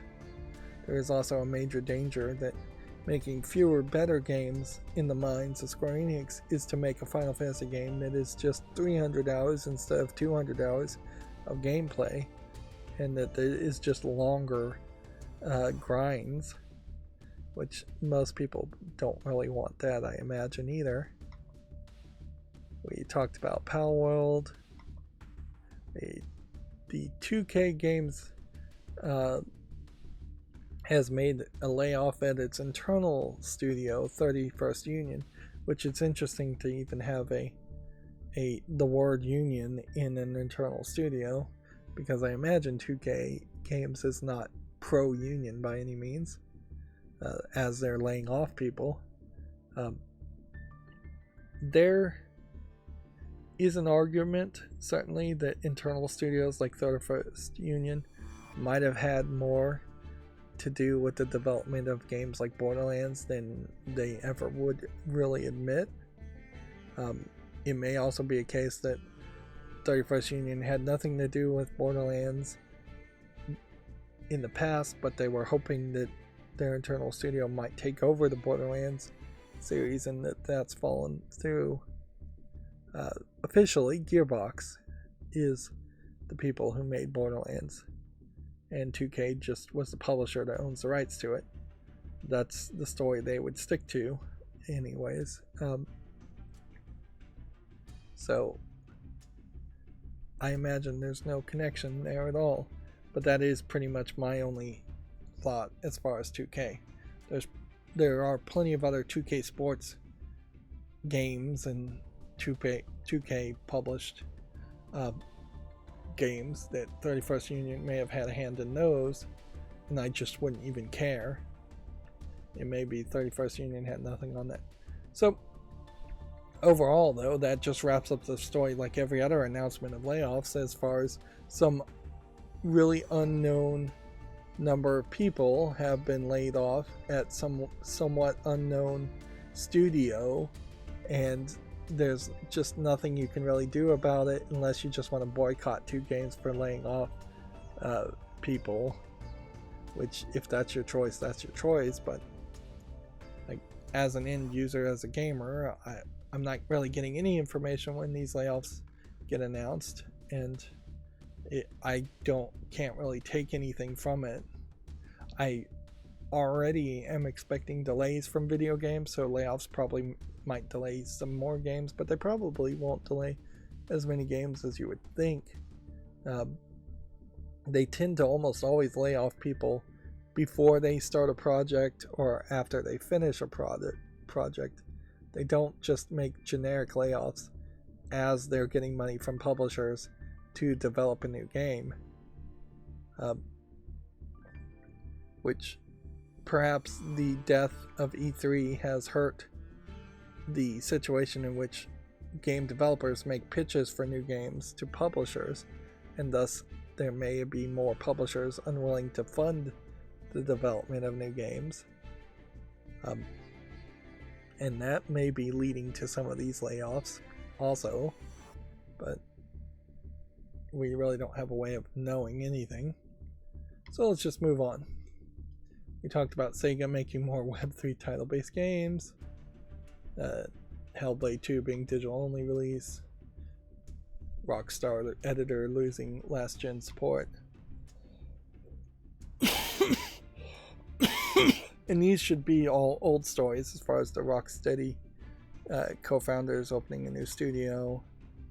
The indie developer Threx is shutting down after 15 years of developing the likes of Battle Planet and All I Have Is Time. Threx is definitively calling it quits later this year. I'm a little surprised we haven't seen more of this, where entire corporations and businesses shut down instead of just laying off people, but whatever. And undoubtedly by the end of this year there's going to be at least a few, if not quite a lot, of acquisitions and mergers and just companies trying to get more people on their payroll once again.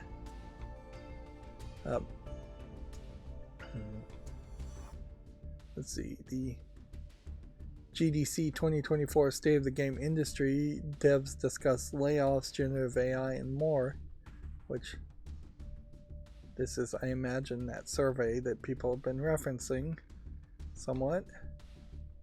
The Lords of the Fallen developer CI Games is cutting 10% of jobs. The outsourcing studio Duelist got $2 million to create an original horror title. This is like, we really are getting very few positive news stories these days, and this is one of the few ones where somebody's being given a chance to make a game. Dead by Daylight developer confirmed layoffs also. Harmonix ending Rock Band 4 weekly DLC drops to focus on Fortnite Festival. And then Bethesda is returning to mobile with the Elder Scrolls Castles. I feel like this game has been out in beta for a while. Yeah. It's only available in the Philippines at the moment. Oh, maybe I'm thinking of a different game. Pre-registered experiment, basically. And then Sony's making an Until Dawn movie. And then that would bring us to the fall list cleanup, but then something about my fall list cleanup code has gone wrong because the fall list actually did load, but it didn't open any new tabs after it, so there's still some room for improvement there. Anyways, even though we've gone long today, it's not that long, only about 35 minutes over 3 hours. So yeah, this new system, more curated system, seems to work a little bit better about not droning on too much. That's going to be it for this stream. As always, I ask you to like, share, subscribe, comment, and watch every second of my videos. Thank you for watching. Have a good evening.